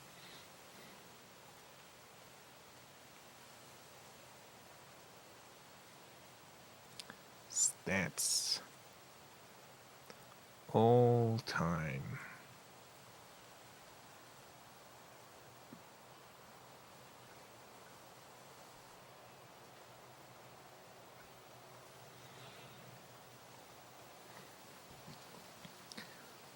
Let's see. Ghost House Guide to Ghosts. Yeah, my number one selling thing on the Etsy shop.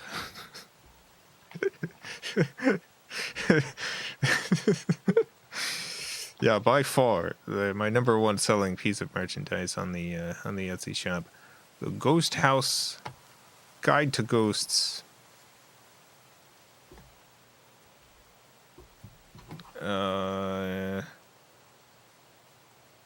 Yeah, it sold about from with the Etsy shop plus the like Amazon listings and stuff.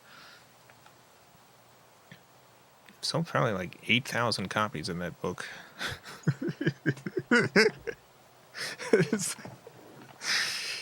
For a couple of years, Ghost House Guide to Ghosts was like helping the channel stay around.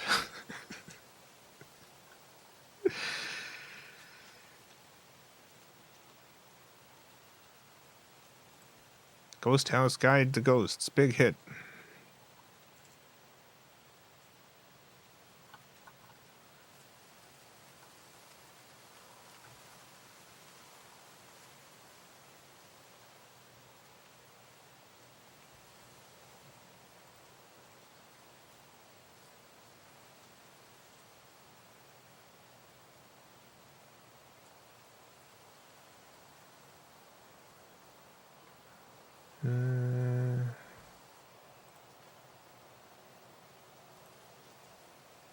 Yep.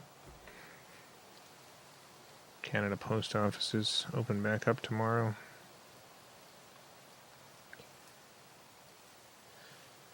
Oh, I hope it actually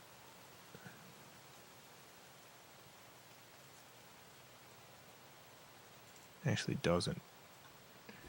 I'm sure it will, because the government's forcing them to. That's a terrible end to that strike. The government coming in and because that's significant damage to the workers' like position in the negotiation. Having the government come in and force them to end the strike. Because it feels like it was getting to a point where like they might have been able to. Like it felt like they were at a crucial part in the negotiations where like their demands were going to be met, which is probably the reason why the government stepped in at that point. At that point, it's forcing them back to work until like March. Is that how the extension goes? Which, you know, by the time March comes along, it's like they're in a weaker position because it's like a less critical time for the post office.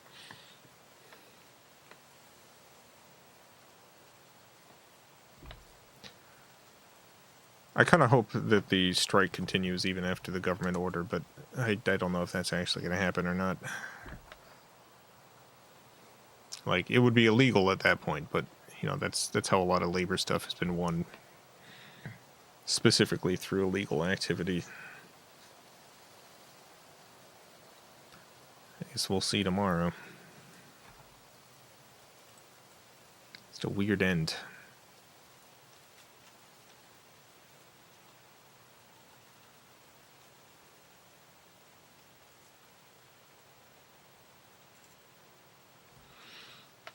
Government did also force the company to pay the union more money right away, so whoever survives the next month gets a good bonus. I didn't hear that part. If that's true, I'm glad they're getting some money, but still. Yeah, I've been holding back the Patreon Canada envelopes just because they just be sent back to my PO box at the moment. Those are going out as soon as the post office is accepting mail to Canada again.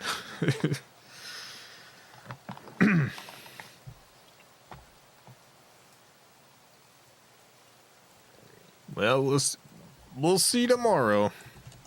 It was, in fact, extremely short notice that the union got. Like, they didn't even get the notice before the news did.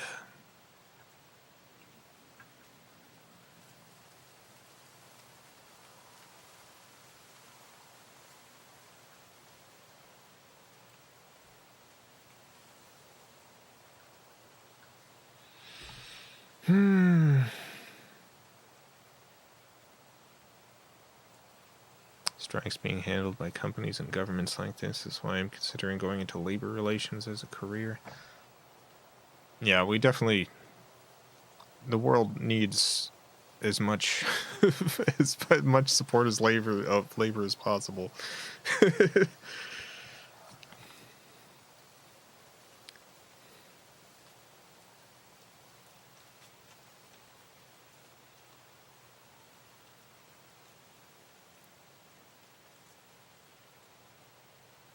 Things work better when people are able to exercise their right to collective action.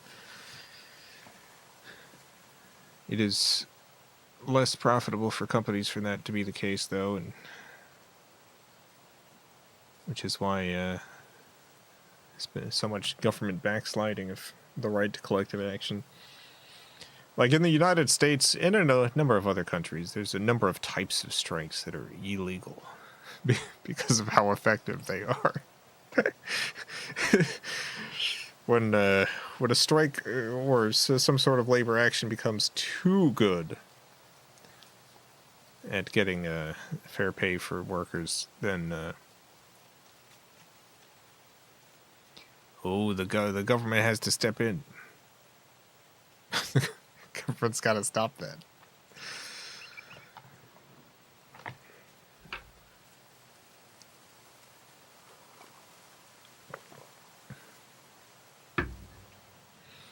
We'll have 5 weeks worth of mailing squeezed into the following 5 business days. I will perish, but I'll think of you all fondly. Well, good luck tomorrow. Good luck! Yeah, I have no idea how that's possibly going to work. I imagine it's mostly not going to work. But good luck.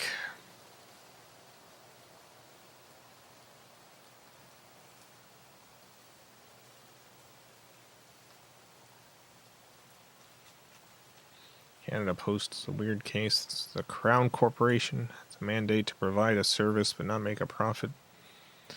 Yeah, the United States Postal Service is also like a government-run company, but I don't know how it is in Canada, but definitely in the United States, there's like this extremely weird, like, preoccupation with making the post office profitable. We're like, it's just kind of been decided on that the post office should be a profitable entity as opposed to a public service. And like that's kind of happening with a lot of US public service stuff where it's just like turning everything into corporations, into for-profit things. And it's like, no, this exists in order to make society function. This is something that you need in order that the wheels of society are able to keep turning. You're the one who wants a big a big state. You do need these things for the state to function.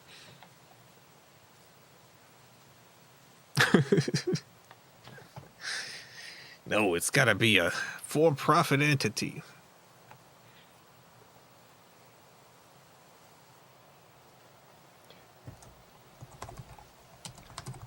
That's why stamp prices have increased 2 times this year. Oh, good. Sorry, I just saw a news article. Post office wants stamp prices to rise 5 times over the next 3 years.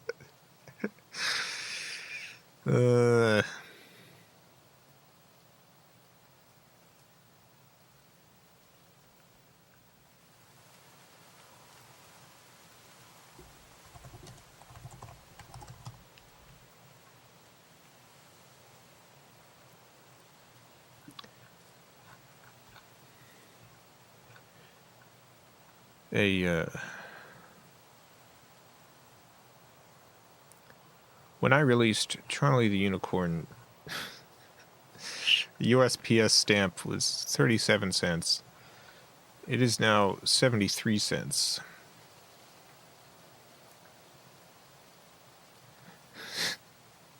When the COVID-19 pandemic began, USPS stamps were 55 cents. They're 73 cents now. In 2020, they were 55. You know what? In 2021, they were 55 cents. They were 55 cents in 2021. They're 73 cents now.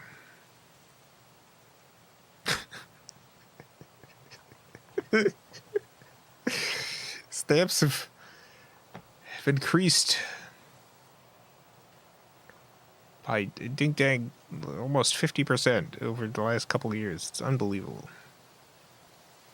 They want to increase it 5 more times.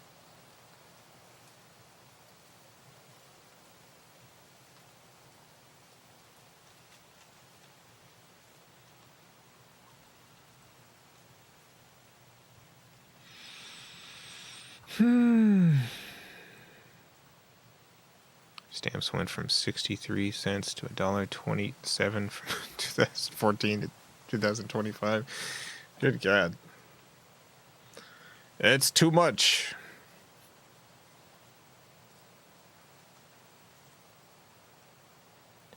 That's too much. Well, thanks for the stamp talk, everyone. Guess I'll head out. So, guess I'll go and eat something. I don't know. Got some things to do. Lots of work. Let's bring back pigeons. Let's bring back pigeons. Telegrams. You know what I really want? I want one of those stock tickers. I don't care at all about stocks, but I want one of those like at-home stock tickers that would just it would hook up to your telephone line or whatever, and just all day print out stock prices. It's the most ridiculous thing. Gotta get one of those. I gotta get up-to-date stock prices through at-home printouts.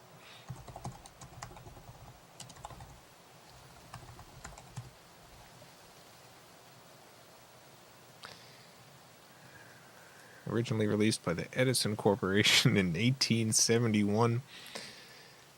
That's what I want.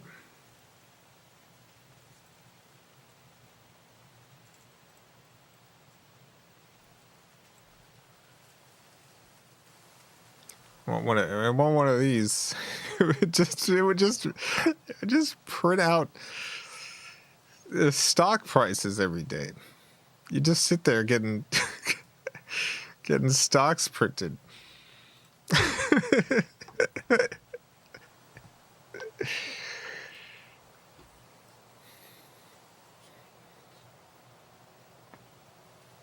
probably make like a modern version of that just prints out like tweets or something. Just kind of a huge spool that'll just print out the latest the latest tweets.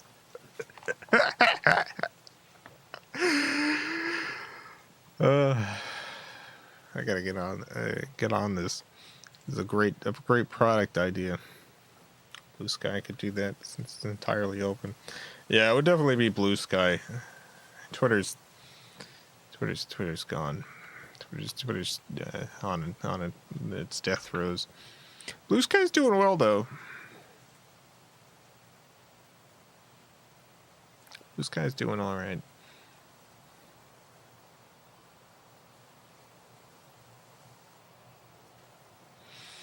All right. Well, thank you all for tuning in. Have a great night, everyone. A great morning, afternoon, evening, whatever it is, wherever you are. Have a good one. Farewell, everyone. I love you all.